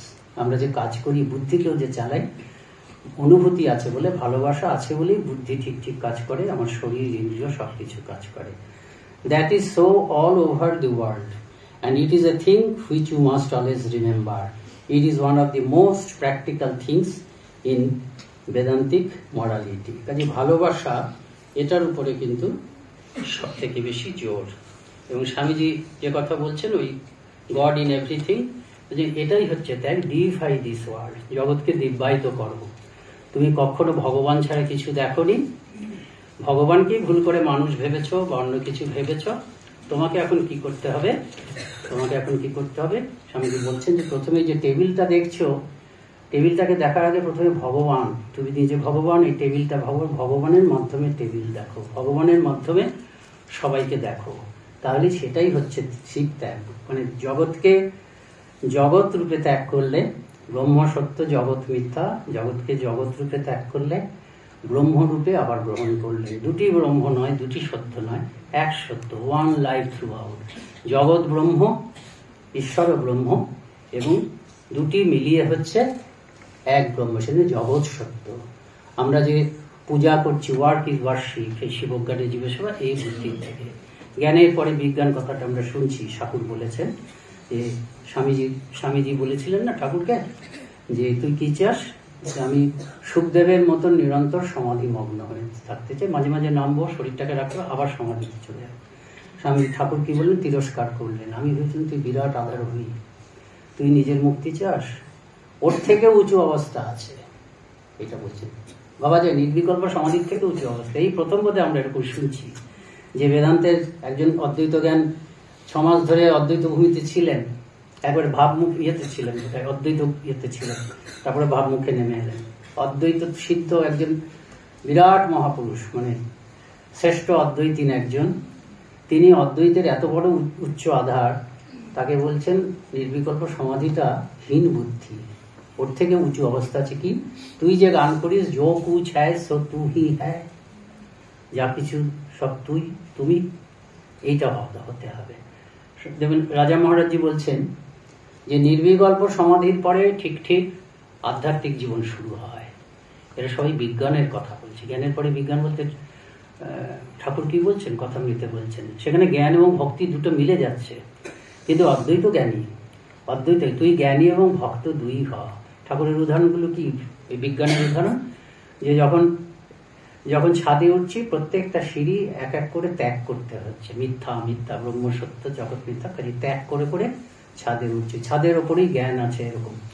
কিন্তু ছাদ থেকে যখন নেমে আসছি তখন দেখছি ওই যেগুলোকে ত্যাগ করেছিলাম সেগুলো আর ত্যায্য বস্তু নয়, কিন্তু জ্ঞানে যাকে উপলব্ধি করলাম তাকেই দেখছি, সেগুলোই দেখছি সিঁড়ি, সেই এক ব্রহ্মময়।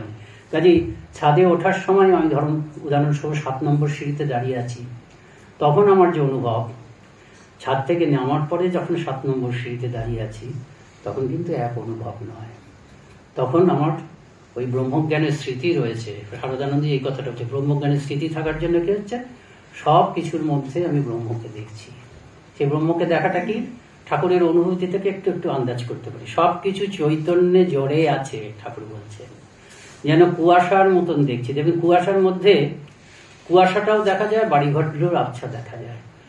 আমাদের তো অনুভূতি হয়নি, আন্দাজ করছি ঠাকুরের এই উদাহরণটা দিয়ে, যেন চৈতন্যকে তিনি দেখতে পাচ্ছেন। ওই চৈতন্য ব্যক্ত হয়েছে, চৈতন্যের মধ্যেই সবগুলো দেখতে পাচ্ছেন, মানুষ ঘর বাড়ি দেখতে পাচ্ছেন। অর্থাৎ একই সঙ্গে ওই নির্বিকল্প সমাধির অনুভব, এটা সাধারণভাবে স্মৃতি বলছি, ঠিক আমাদের স্মৃতির মতন হবে না। সেই নির্বিকল্প সমাধির অনুভবটা আছে, আবার সঙ্গে সঙ্গে এই বহুর অনুভবটাও আছে। কিন্তু বহু যে ওই একেরই প্রকাশ, সেইটা সম্বন্ধে কোনো সেই বোধটা কখনো চলে যাচ্ছে না। অর্থাৎ একই সঙ্গে এক এবং বহুকে দেখছি, এবং বহুকে দেখছি একের প্রকাশ হিসাবে, এবং বহুকে দেখছি একের প্রকাশ হিসাবে, এবং এককে দেখছি সেই বহুতে প্রকাশিত হিসাবে, আবার এই বহুর অধিষ্ঠান হিসাবে দেখছি। এইটা হচ্ছে বিজ্ঞান অবস্থা। এটাই হচ্ছে সত্য, ব্রহ্ম সত্য, জগৎ সত্য। ব্রহ্ম সত্য ব্রহ্মরূপে সত্য, জগৎ সত্য ব্রহ্মরূপে সত্য, এবং একই সত্য বিজ্ঞান। এটি হচ্ছে আমাদের চরম লক্ষ্য। এখন আমাদের শাস্ত্রে একটা কথা আছে, শঙ্করাচার্যের ভাষ্যতে আছে, যতদূর মনে পড়ছে এরা বলতে পারবে পণ্ডিত, স্থিতপ্রজ্ঞ লক্ষণের একটা ভাষ্যে রয়েছে যে এই কথাটা রয়েছে, কৃতার্থ লক্ষণানি ইয়ানি তানি সাধনানি। এই কথাটা আছে, কৃতার্থ লক্ষণানি ইয়ানি তানি সাধনানি। কৃতার্থ লক্ষণ মানে কৃতার্থ, কৃত অর্থ মানে যিনি সিদ্ধ হয়ে গেছেন, তার যেটা স্বাভাবিক লক্ষণ, জন্য স্থিতপ্রজ্ঞ, দুঃখে অনুদ্বিগ্ন সুখে বিগত স্পৃহ। যিনি সিদ্ধ হয়েছেন তিনি দুঃখে অনুদ্বিগ্ন থাকে, সুখে হবে। তানি সাধনানি মানে আমাদের জন্য বলছেন। আমি তো স্থিতপ্রজ্ঞ হইনি, তাহলে আমার সাধনটা কি হবে? আমি দুঃখে বিচলিত হচ্ছি, সুখে আনন্দিত হচ্ছি, কিন্তু আমি জানি আমি সাধক।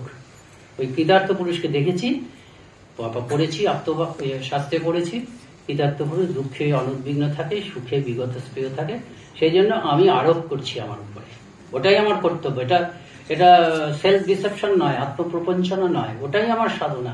ওই সিদ্ধ পুরুষ যেভাবে চলছে আমি চেষ্টা করি সেভাবে চলার চেষ্টা করছি।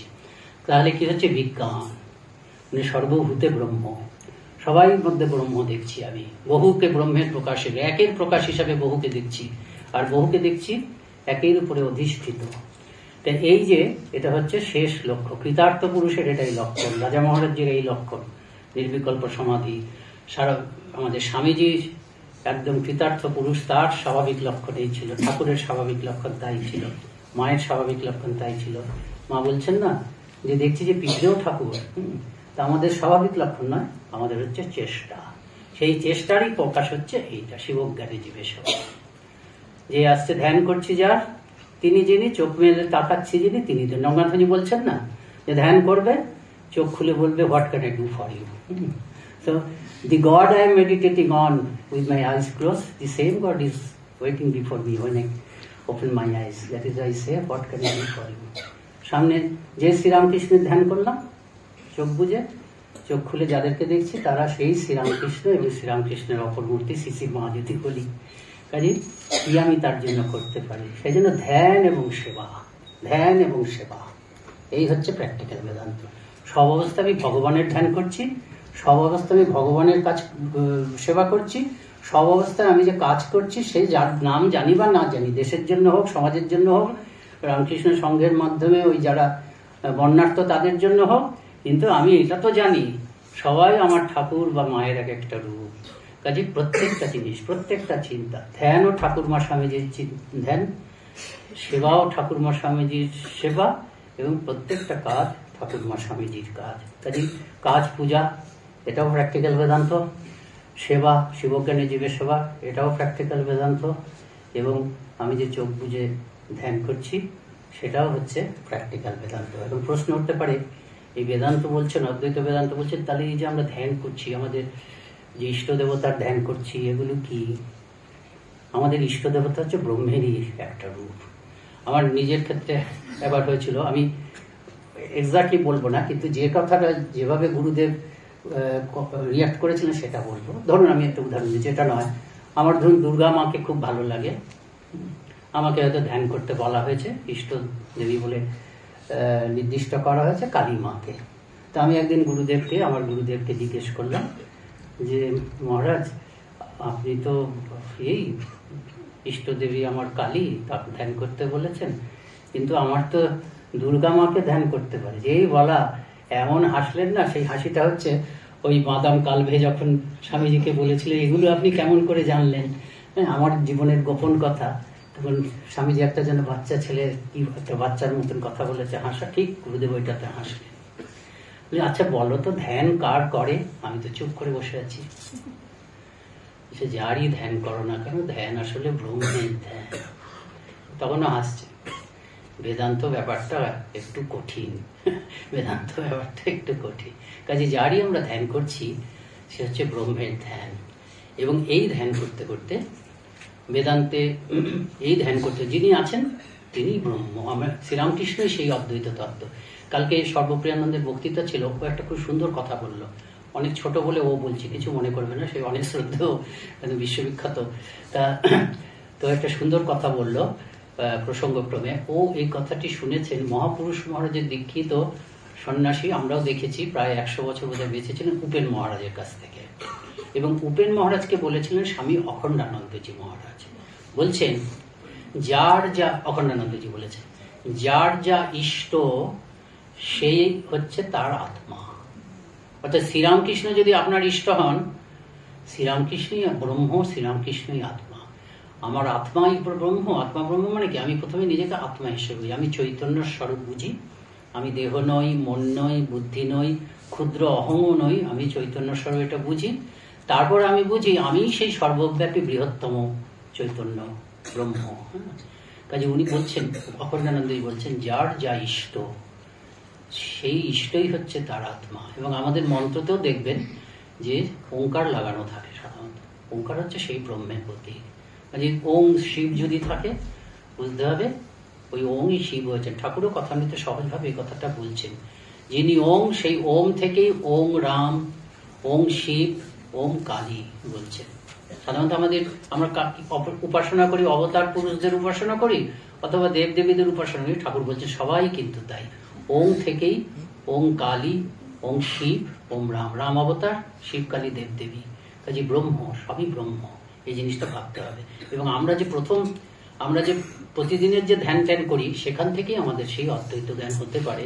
শারদানন্দজি মহারাজ সেটা লীলা প্রসঙ্গে সুন্দর বলেছেন, সেটা একটু বলে শেষ করছি। কিন্তু শুধু ধ্যানের ইয়ে থাকলে হবে না, যার ধ্যান করছি সেই আমার চারপাশে প্রতি মুহূর্তে আমি তাকেই দেখব। এই হচ্ছে প্র্যাকটিক্যাল বেদান্ত, এই হচ্ছে ব্যবহারিক বেদান্ত। আমাদের প্রত্যেকটা পার্শ্বদ তা সেই অদ্বৈত বেদান্তেরই চর্চা করেছেন। মহাপুরুষ মহারাজ বলছেন, আমার জীবনটা পড়তে পারো। বাসুদেবানন্দজি এসছেন, তিনি বোধ গদাধর আশ্রমে ব্রহ্মচারীদের দিয়ে কি উপনিষদ পড়ছে, খুব উপনিষদ চর্চাকে উৎসাহ দিতেন। শুনলেন যে বোধহয় বৃহদারণ্য বা ছান্দোগ্য পড়ানো হচ্ছে, খুব খুশি হলেন। তারপরে বললেন, নিরহংকার যিনি ছিলেন তিনি বলছেন, আমাদের জীবনটা পড়তে পারো, আমাদের জীবনটাই উপনিষদ, জীবনটা উপনিষদ, ভালোবাসাময়, সেবাময়, অখণ্ডানন্দ, এই হচ্ছে জীবন। যার জন্য রাজা মহারাজজি বলতেন, মেডিটেট অ্যান্ড সার্ভিস ক্রিয়েচার্স। আমাদের প্রত্যেকের জীবনটা এই হচ্ছে প্র্যাকটিক্যাল বেদান্ত। ভালোবাসাই অদ্বৈত বেদান্ত, ভালোবাসাই প্র্যাকটিক্যাল বেদান্ত, এই কথাটা মনে রাখতে হবে। সব থেকে সহজ, ভালোবাসা না থাকলে হবে না। কিন্তু কাজেই যখন আমরা বলবো যে অদ্বৈতই সত্য, তখন বারবার ধরে আমাদেরকে মানুষের যাতে বিভ্রান্তি না হয়, এই কথাটা না বললে কিন্তু মানুষ তো দুর্বল, মানে বিপরীত সংস্কারে মানুষ আবদ্ধ। বিপরীত সংস্কারের জন্য একই সত্যের অর্থ কিন্তু মানুষের পাল্টে যায়। আমরা সেই জানি না, দ দ দ এক একজন এক এক রকম বুঝেছিল। তেমনি আমরা মানুষও, আপনি দেখবেন কথাবার্তা বলতে বিপরীত সংস্কারের জন্য উচ্চতম আদর্শকে কিন্তু সাধারণ মানুষ অনেক সময় ভুল করে বোঝে। সেই জন্য আমরা যখনই আমাদের কর্তব্য ঠাকুরমা স্বামীজির কাছ থেকে শিখেছি, আমাদের শেখা উচিত বা শিখেছি, বা এই পূজ্যপাদ রঙ্গনাথ যারা আমাদের বেদান্তের প্রবক্তা হিসাবে বিশেষ প্রসিদ্ধ, আমাদের সবাই বেদান্ত, আমরা যা করছি সবই বেদান্ত, কিন্তু বিশেষভাবে যারা এই জ্ঞান চর্চা করেছেন তাদের জীবন থেকে কিন্তু এইটা দেখছি ভালোবাসাময় তারা হয়েছেন, তারা সেবাময় তারা হয়েছেন, প্র্যাকটিক্যাল তারা। প্র্যাকটিক্যাল বলতে আমরা যা বুঝি তাই, ভালোবাসাময় মানেই প্র্যাকটিক্যাল বেদান্তের প্রতিরূপ। মায়ের জীবনটা হচ্ছে প্র্যাকটিক্যাল বেদান্তের একেবারে সব থেকে প্র্যাকটিক্যাল রূপ। এই ভালোবাসার কথাটা বলতে হবে, সেবার কথাটা বলতে হবে। এইটা বলে শেষ করছি যে প্রতিদিনের যে গুরুদেবের কাছ থেকে আমরা যে শিক্ষা পেয়েছি, যে ধ্যান জপ করা, সেটাকে কিন্তু আমরা যেন অমর্যাদা না করি। সেইভাবেই আমরা কিন্তু অদ্বৈতের দিকে চলে যাব, অদ্বৈত জ্ঞানের দিকে। আমাদের এই অদ্বৈত জ্ঞান, একমাত্র অদ্বৈত জ্ঞানই কিন্তু প্র্যাকটিক্যাল বেদান্ত হতে পারে। অদ্বৈত বোধের থেকেই কিন্তু আমাদের এই যে চার যোগের সমন্বয় হতে পারে। এই যে চার যোগের সমন্বয়, সেবা, এগুলি হচ্ছে প্র্যাকটিক্যাল। অদ্বৈত বেদান্তকে প্র্যাকটিক্যাল করতে গেলে চার যোগের সমন্বয় দরকার, কারণ প্রতি মুহূর্তে এটা আমার কাজে লাগবে, প্রতি মুহূর্তে এটা আমার কাছে প্রায়োগিক রূপ। তা প্রতিদিনের যে ধ্যান জপ, সেটা কতটাই, মানে সেটা যে কিভাবে আমাদের সেই সর্বোচ্চ নির্বিকল্প সমাধিতে নিয়ে যেতে হবে, শারদানজি খুব সুন্দর বর্ণনা করেছেন। ধরুন ঠাকুর আমার ইষ্ট, শারদানজি বলছেন আমি দেখার চেষ্টা করছি ঠাকুরকে, দেখতেই পাচ্ছি না, আসছে চলে যাচ্ছে, এবং সেটা মনে হচ্ছে যেন শুকনো, যেন ক্যালেন্ডারের ছবি। ক্যালেন্ডারের ছবি কথাটা শারদানজি আমি বলছি। তারপর ধীরে ধীরে আমি চেষ্টা করে যাচ্ছি, চেষ্টায় আমি হাল ছাড়ছি না। চেষ্টা করতে করতে দেখা যাবে ক্ষণিকের জন্য গোটা অবয়ব এলো, পাস্ত মুখাস্ত না মুখাস্ত, ক্ষণিকের জন্য গোটা ছবিটায় দেখলাম, তাও চলে গেল। আমি চেষ্টা করে যাচ্ছি, ধীরে ধীরে দেখা যাচ্ছে সেই গোটা অবয়বটি স্থির হচ্ছে। আমি চেষ্টা করে যাচ্ছি, গুরুর নির্দেশে প্রতিদিন বসে যাচ্ছি, চেষ্টা করে। ধীরে ধীরে দেখা যাবে অনেকক্ষণ ধরে থাকছেন তিনি, ধীরে ধীরে দেখা যাবে তাকে জীবন্ত মনে হচ্ছে, আর ক্যালেন্ডারের ছবি বলে মনে হচ্ছে না।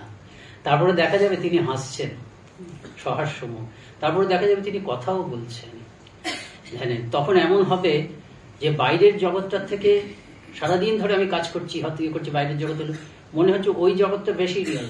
কতক্ষণে আমি আবার ঘরে গিয়ে নির্দিষ্ট সময়ে গিয়ে আমার ইষ্ট দেবতার সঙ্গে মুখোমুখি বসতে পারবো। এই করতে করতে তিনি থাকবেন দীর্ঘক্ষণ ধরে থাকবেন, আমার নেশার মতন হবে। বাইরের জগৎটাকে তখন অতটা সত্যি বলে মনে হচ্ছে না, ওই জগৎটাই ঠাকুরের সঙ্গে বসে হৃদয়ে ঠাকুরকে দেখছি, ঠাকুর কথা বলছে, সেটাই নিত্য মনে হচ্ছে। তারপরে এই করতে করতে কি হবে, যখন ধ্যান আরো গভীর হবে, ঠাকুরকে দেখতে পাচ্ছি, এই করতে করতে ধ্যান, ধেয়, ধ্যাতা তিনটে থাকে। তো ধেয় মানে হচ্ছে ঠাকুরের ধ্যান করছি, তিনি হচ্ছেন ধেয়। ধ্যাতা মানে আমি ধ্যান করছি, আমি হচ্ছি ধ্যাতা। আর আমি যে খাচ্ছি না, আমি ধ্যান করছি, এই ধ্যান, এই তিনটের জ্ঞান আমার কাছে আছে যখন ধ্যান করছি। ধীরে ধীরে কি হবে, আমি ধ্যান করছি এটা ভুলে যাব, আমার নিজেকে ভুলে যাব, আমি যে ধ্যান করছি সেই ব্যাপারটা ভুলে যাব। আমি শুধু দেখবো যে চোখ বুঝলেই দেবো ঠাকুর আছেন, ঠাকুর আছেন, ঠাকুর। আর তখন অপূর্ব আনন্দ, অপূর্ব, ভীষণ আনন্দ, ভীষণ আনন্দ। এই আনন্দটা এমন আমাকে টানবে, আরো আনন্দ পেতে পারি না, আরো আনন্দ পেতে পারি না, আরো আনন্দ পেতে পারি না। ওইটাই হবে একটা মানে চালিকা, মানে মোটিভেশন বলা যায়, তারপরে মোটিভ পাওয়ার, যে আরো এগিয়ে যাওয়ার। তবে কোন দিন, একদিন আমি বলতে পারবো না সে আমার চেষ্টায় হলো কি কার চেষ্টায় হবে, দেখা যাবে ওই যে শ্রীরামকৃষ্ণ নাম, শ্রীরামকৃষ্ণ রূপ, ওই নাম রূপটাও পেরিয়ে যাবে। তখন যা হবে তাই হবে। তা ওই যে প্রতিদিন আমরা ধ্যান করছি, গুরুদেব বলেছেন, তার দ্বারাই আমরা কিন্তু সেই অদ্বৈত তত্ত্বকে অনুভব করব। এবং এই অদ্বৈত তত্ত্বে অনুভব করার জন্য যে চিত্তের শুদ্ধি দরকার, এখানে অধিকারী, বেদান্তে অধিকারী হওয়ার জন্য অনেক কিছু আছে, সারা জীবন অধিকারী হতেই লেগে যায়। তারপরে এখানে আজকের থেকে আমি অধিকারী হতে শুরু করেছি, কারণ আমি ধ্যানও করছি, আর সবার মধ্যে ভগবান আছে ভেবে তাদের সঙ্গে সেভাবে ইন্টারাক্টও করছি, সেবাও করছি। কাজে ওই ধ্যান করব, সঙ্গে সঙ্গে সেবা করব। ওই রাজা মহারাজজির কথাটা, meditate meditate meditate, serve this creatures. আর রঙ্গনাথে যে সুন্দর একটা কথা আছে না, আমি ইংরেজিটা বলতে পারবো না, ভুলে গেছি, কিন্তু মোটামুটি এই are you growing spiritually, do you feel peace within yourself and can you radiate that peace around yourself? ভেতরে তুমি কি আধ্যাত্মিকতা ভাবে এগিয়ে চলছো, বলতে পারো? তার লক্ষণ হচ্ছে তুমি কি ভেতরে শান্তি অনুভব করছো, সেই শান্তি কি তোমার চারপাশে ছড়িয়ে দিতে পারছো? যে কেউ তোমার কাছে আসছে সেই কি সেই শান্তির স্পর্শ পাচ্ছে? তাহলে তুমি কিন্তু you are then growing spiritually. এবং মিনসটা কি বলছেন? Internally you have to meditate and externally you will have to serve and help people in the right spirit, looking upon them as veritable image of God. তাহলে তুমি শান্তিতে ভাসছ এবং তোমার কাছে যে আসছে সেও শান্তি এবং আনন্দের স্পর্শ পাচ্ছে। তাহলে তোমার বোঝা যাবে তুমি স্পিরিচুয়ালি এগিয়েছো। কিন্তু পথটা কি? পথ হচ্ছে অন্তর্জগতের পথ হচ্ছে ধ্যান, আর বহির্জগতের পথ একটা বাদ দিয়ে আরেকটা নয়। আত্মনমস্যার্থম জগদ্ধিতায় হচ্ছে দুটোই চলতে হবে। অন্তর্জগতে তুমি নিয়মিত ধ্যান করে যাবে, আর বাহ্যিক জগতে মানুষের কল্যাণ করবে, মানুষকে সেবা করবে, মানুষকে আনন্দ দেবে ইত্যাদি। ওই যে কথাটা বলেছেন, চোখ বুজে যা ধ্যান করছো, চোখ খুলে দেখবে তিনিই আছেন মানে পৃথিবীর মানুষ হিসাবে, এবং তাকে বলবে তোমার অ্যাটিচিউডটা হবে what can I do for you. এটা রঙ্গনাথজি বলেছে, এটাই হচ্ছে প্র্যাকটিক্যাল। ঠিক আছে, নমস্কার।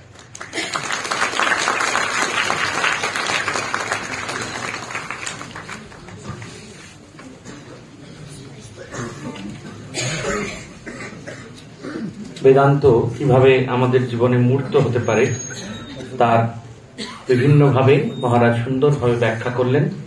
পূজনীয় বলভদ্রানন্দজি মহারাজকে আমরা ভূমিষ্ঠ প্রণাম নিবেদন করি। এবার আনুষ্ঠানিক ধন্যবাদ জ্ঞাপনের পালা। আনুষ্ঠানিক ধন্যবাদ জ্ঞাপন করবেন ডক্টর প্রশান্ত কুমার গিরি মহাশয়। তারপর সমাপ্তি সঙ্গীতের মাধ্যমে আজকের এই সভার আমরা ইতি ঘোষণা করব।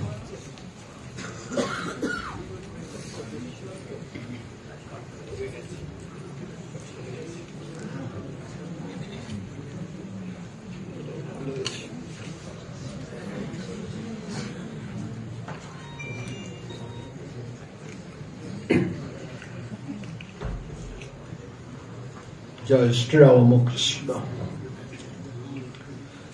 পরম পূজনীয় স্বামী বলভদ্রানন্দজি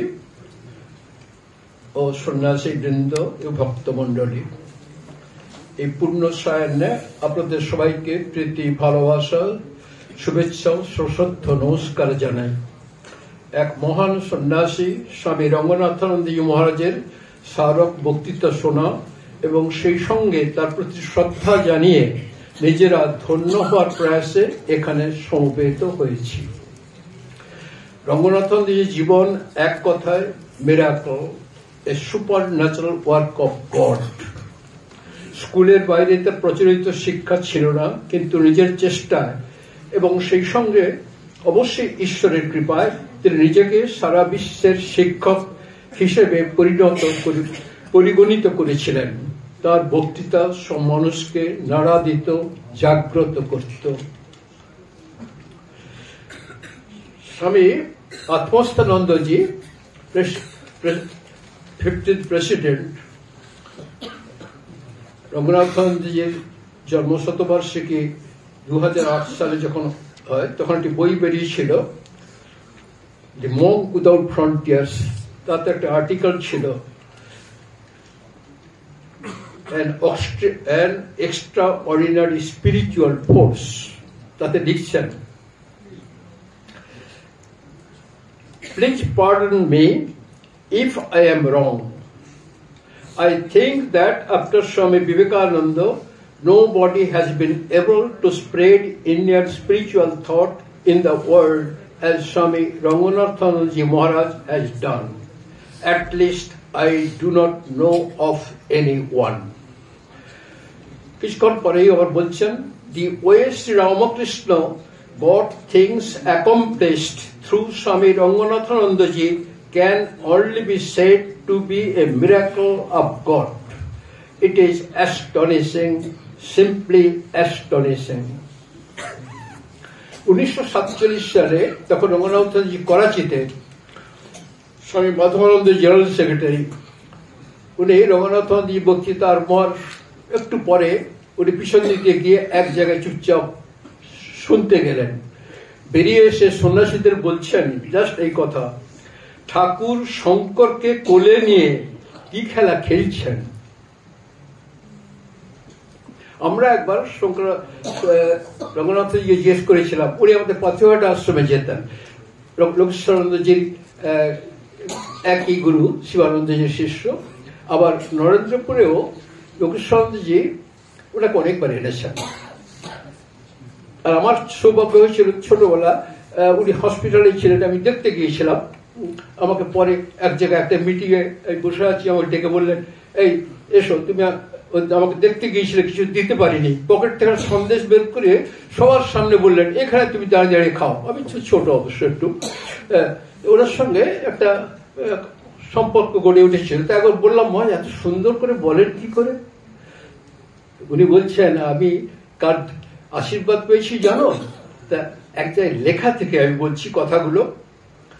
মহাপুরুষ মহারাজের কাছে সন্ন্যাস প্রাপ্তির পর সারগাছিতে গিয়ে অক্ষরানন্দজির কাছে বলেন, কোট, আমি বিভিন্ন ধরনের মানুষ, বিশেষত যুবকদের মধ্যে কাজ করছি। আশীর্বাদ করুন যাতে স্বামীজির যন্ত্রস্বরূপ হয়ে যুবকদের মধ্যে যুবকদের তাঁর আদর্শে অনুপ্রাণিত করতে পারি, ইত্যাদি। মহারাজ আমার মাথায় দুহাত রেখে দৃঢ়স্বরে বললেন, আমি আশীর্বাদ করছি, আমি আশীর্বাদ করছি। তার এই স্পর্শে এক উচ্চ ভাবে আমার অন্তর ভরে গেল। বোধ করলাম যেন কোনো এক শক্তি আমার হৃদয়ে প্রবেশ করেছে। উনি বলছেন যে আমি উনার আশীর্বাদ পেয়েছি।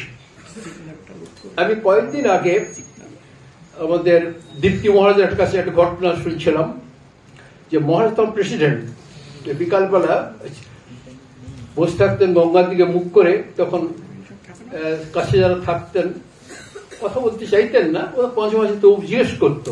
তো একদিন ওরা জিজ্ঞেস করছে, মহারাজ একটা কথা বলবেন? এত বড় বড় সন্ন্যাসী পণ্ডিত লোক বক্তৃতা দিলেন, কিন্তু আপনার বক্তৃতা এত সুন্দর হয় কি করে, এত আকৃষ্ট করে আর মানুষকে? উত্তর দিচ্ছেন, maybe a little more purity is required. যা এটা এইটুকু বলে থেমে গেলেন। তা ওটাকে মাপা চেষ্টা আমরা করা সম্ভব নয়, করিনি, কিন্তু আমাদের কাছে একটা অবিশ্বাস্য মনে হতো। স্বল্প সময় যে অবস্থায় যখনই তার কাছে আমরা কেউ গেছি, এমন একটা কিছু বলেছেন যে বড় হও, আরো বড় হও, আরো বড় হও, ইন্সপায়ারিং, অলওয়েজ ইন্সপায়ারিং। যাকে যে গেছে, যখনই গেছে কিছু একটা বলেছেন, তাকে জাগ্রত করছেন। অসাধারণ, অসাধারণ। আর লোকেশ্বরজি প্রায় আমাদের বলতেন, সুযোগ পেলে কাছে যাবে, খুব ভালো সন্ন্যাসী, সুযোগ পেলে কাছে যাবে। আজ আমরা এখানে তার কথা স্মরণ করে ধন্য হলাম, আনন্দ পেলাম, একটু পবিত্র হলাম, আশা করতে পারি। এখন আমার ধন্যবাদ দেওয়ার পালা। আজকে আমাদের এই সভা আরম্ভ হয়েছিল বৈদিক মন্ত্রোচ্চারণের মধ্যে দিয়ে। ব্রহ্মচারীবৃন্দ যারা এতে অংশগ্রহণ করেছিলেন সবাইকে আন্তরিক শ্রদ্ধা ও ভালোবাসা জানাচ্ছি। স্বাগত ভাষণ দিয়েছেন আমাদের অধ্যক্ষ স্বামী শাস্ত্রজ্ঞানন্দজি। তিনি যখন যেটুকু বলেন আমি গিলে গিলে খাওয়ার চেষ্টা করি। এত সুন্দর বাংলা বলেন, এবং এত গুছিয়ে বলেন, খুব ভালো লাগে। আজকে তাকে মহারাজ আপনি আমাদের শ্রদ্ধা ও ধন্যবাদ জানবেন। স্বল্প কথায় স্বামী রঙ্গনাথের জীবন ও কার্যাবলী তুলে ধরেছেন স্বামী পূর্ণেশ্বরানন্দজি, কিন্তু ভালো কভার করেছেন, খুবই সুন্দর। 10-12 মিনিটের মধ্যে এই বিরাট জীবন সুন্দরভাবে তুলে ধরেছেন। আজকের সন্ধ্যায় স্বামী বলভদ্রানন্দজি রামকৃষ্ণ সংঘের অন্যতম সহ-সাধারণ সম্পাদক, তাকে যখন ঢুকছিলেন তখন বুঝতে পারছিলাম যে খুব ক্লান্ত আছেন, খুবই ব্যস্ত থাকেন। আজ মাঝখান দেখলাম ঝাড়গ্রামে বক্তৃতা দিচ্ছেন, কয়েকদিন আগে এখানে ঘুরে গেলেন। সবসময় কিন্তু একটা বড় জিনিস, এই ছোট্ট শরীর এত পরিশ্রম করতে পারেন ভাবা যায় না। আর যখনই কিছু বলেন এত সুন্দর তৈরি হয়ে আসেন। ওই আমাদের একজন লোকেশ্বরজি বলতেন, যেদিন আমরা তো শিক্ষক ছিলাম, বলতেন যেদিন তৈরি হয়ে যাবে সেদিন পড়িয়ে আনন্দ পাবে, ছাত্ররাও ভালো শিখবে। তা নাহলে কিন্তু গিয়ে আজে বাজে কথা বলবে, তৈরি হয়ে না যাও। আমি বলভদ্রানন্দজির অনেক বক্তৃতা শুনেছি, আমি কখনো দেখিনি যে গিয়ে একটা জাস্ট বলতে হয় বলে দিলাম।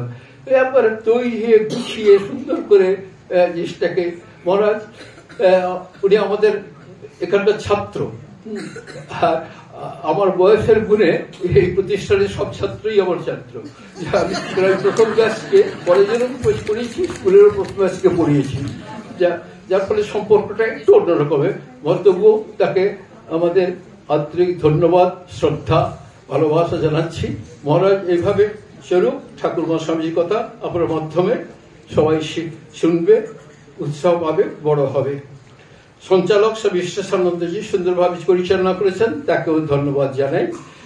সর্বশেষে আপনাদের সবাইকে এতক্ষণ বসে আছেন আন্তরিক ধন্যবাদ, কৃতজ্ঞতা। তবে নিশ্চয়ই বলবো আপনারা উপকৃত হয়েছেন। একটা মহান জীবন আপনাদের সামনে উপস্থিত করলেন সবাই মিলে। আপনাদের সবাইকে ধন্যবাদ। ঠাকুরমা স্বামীজির কাছে সবার মঙ্গল কামনা করি। আমরা সবাই আনন্দে থাকুন, ভালো থাকুন। জয় ঠাকুর, জয় মা।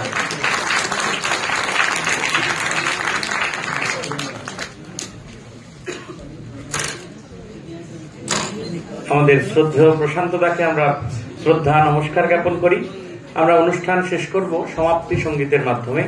সমাপ্তি সঙ্গীত পরিবেশন করবেন পূজনীয় স্বামী শিবাধীশানন্দজি মহারাজ। মহারাজকে মঞ্চে আহ্বান করছি। পরম পূজনীয় শ্রীমৎ স্বামী বলভদ্রানন্দজি মহারাজের শ্রীচরণে আন্তরিক ভক্তিপূর্ণ প্রণাম জানাই। আমাদের আশ্রম সম্পাদক পূজনীয় স্বামী শাস্ত্রজ্ঞানন্দজি মহারাজকে আমার ভক্তিপূর্ণ প্রণাম এবং অন্যান্য সকল পূজনীয় মহারাজদের ভক্তিপূর্ণ প্রণাম জানাই। ব্রহ্মচারী ভাইদের আন্তরিক শুভেচ্ছা, নমস্কার। মহারাজ একটু আগেই আমাকে ইশারা দিয়ে বললেন পূজনীয় সম্পাদক মহারাজ যে একটি সমাপ্তি সঙ্গীত করতে হবে। ভাবলাম যে তবলাও নেই, কি গান করব। তো তখনই মাথার মধ্যে ওই গানটি চলে আসলো যে মহারাজের সুর করা গান, পূজনীয় বলভদ্রানন্দজি সুর করেছেন। এই গানটি অনেকেই শুনতে চান, এই গানটি করব।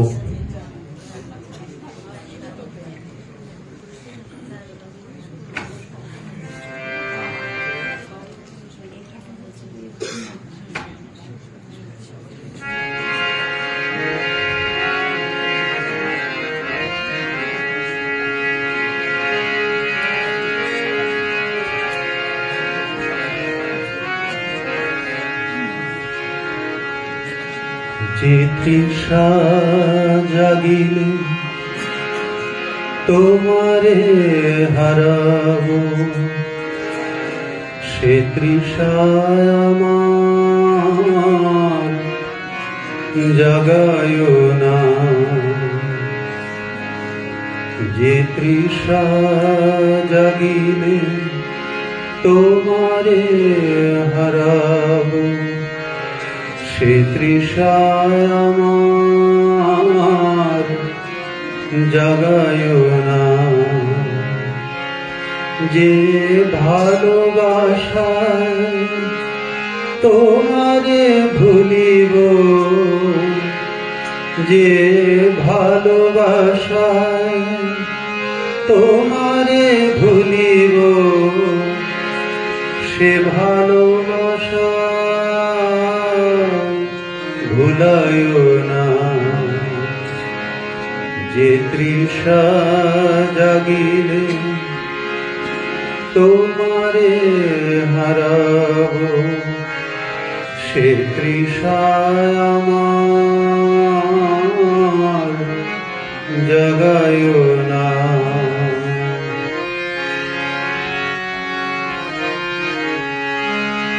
যে জ্ঞানের দীপ তোমারে লোকায়, সে জ্ঞানের দীপ জ্বালায় না। যে জ্ঞানের দীপ তোমারে লোকায়, সে জ্ঞানের দীপ জ্বালায় না। যে যাতনা পেলে তোমারে লোভিব, সে যাতনা মোর করিও না। যে যাতনা পেলে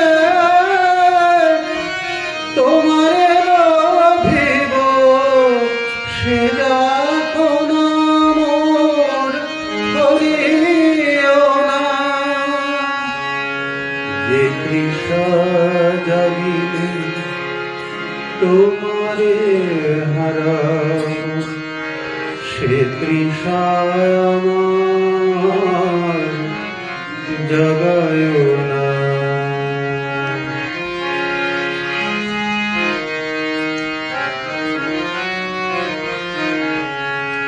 যে নেশায় আমার তোমা ছাড়া করে, সে নেশায় আমার জাগায় না। যে নেশায় আমার তোমা ছাড়া করে, সে নেশায় আমার জাগায় না। যে সুখ লোভিলে তোমারে ভুলিব, যে সুখ লোভিলে তোমারে ভুলিব, সে সুখ সাগরে ভাসায় না। যে সুখ লোভিলে তোমারে ভুলিব, সে সুখ সাগরে ভাসায় না। যে তৃষা জাগিলে তোমারে হারাবো, সে তৃষা আমার জাগায় না।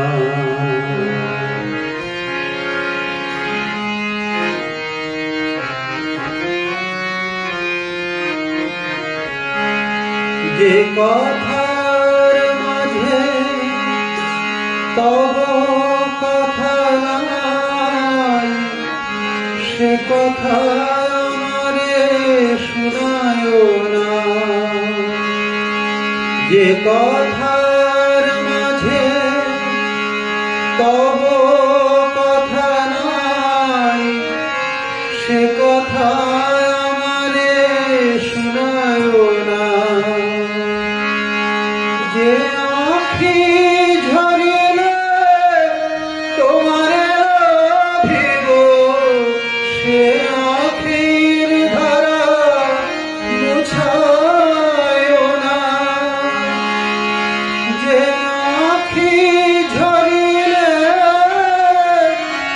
তোমারে লোভিব, সে আঁখির ধারা মুছায় না। যে তৃষা জাগিলে তোমারে হারাবো, সে তৃষা আমার জাগায় না। যে ভালোবাসায় তোমারে ভুলিব, যে ভালোবাসায় তোমারে ভুলিব, সে ভালোবাসা ভুলায় না।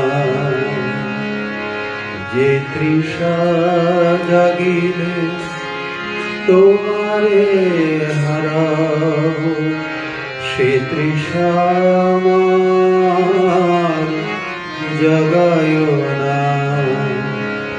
যে তৃষা জাগিলে তোমারে হারাবো, সে তৃষা আমার জাগায় না।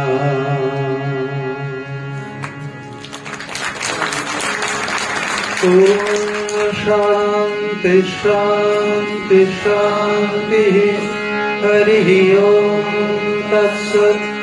श्री रामकृष्णार्पणमस्तु। जय श्री गुरु महाराज जी की जय। जय महामाये की जय। जय स्वामी जी महाराज जी की जय। जय गंगा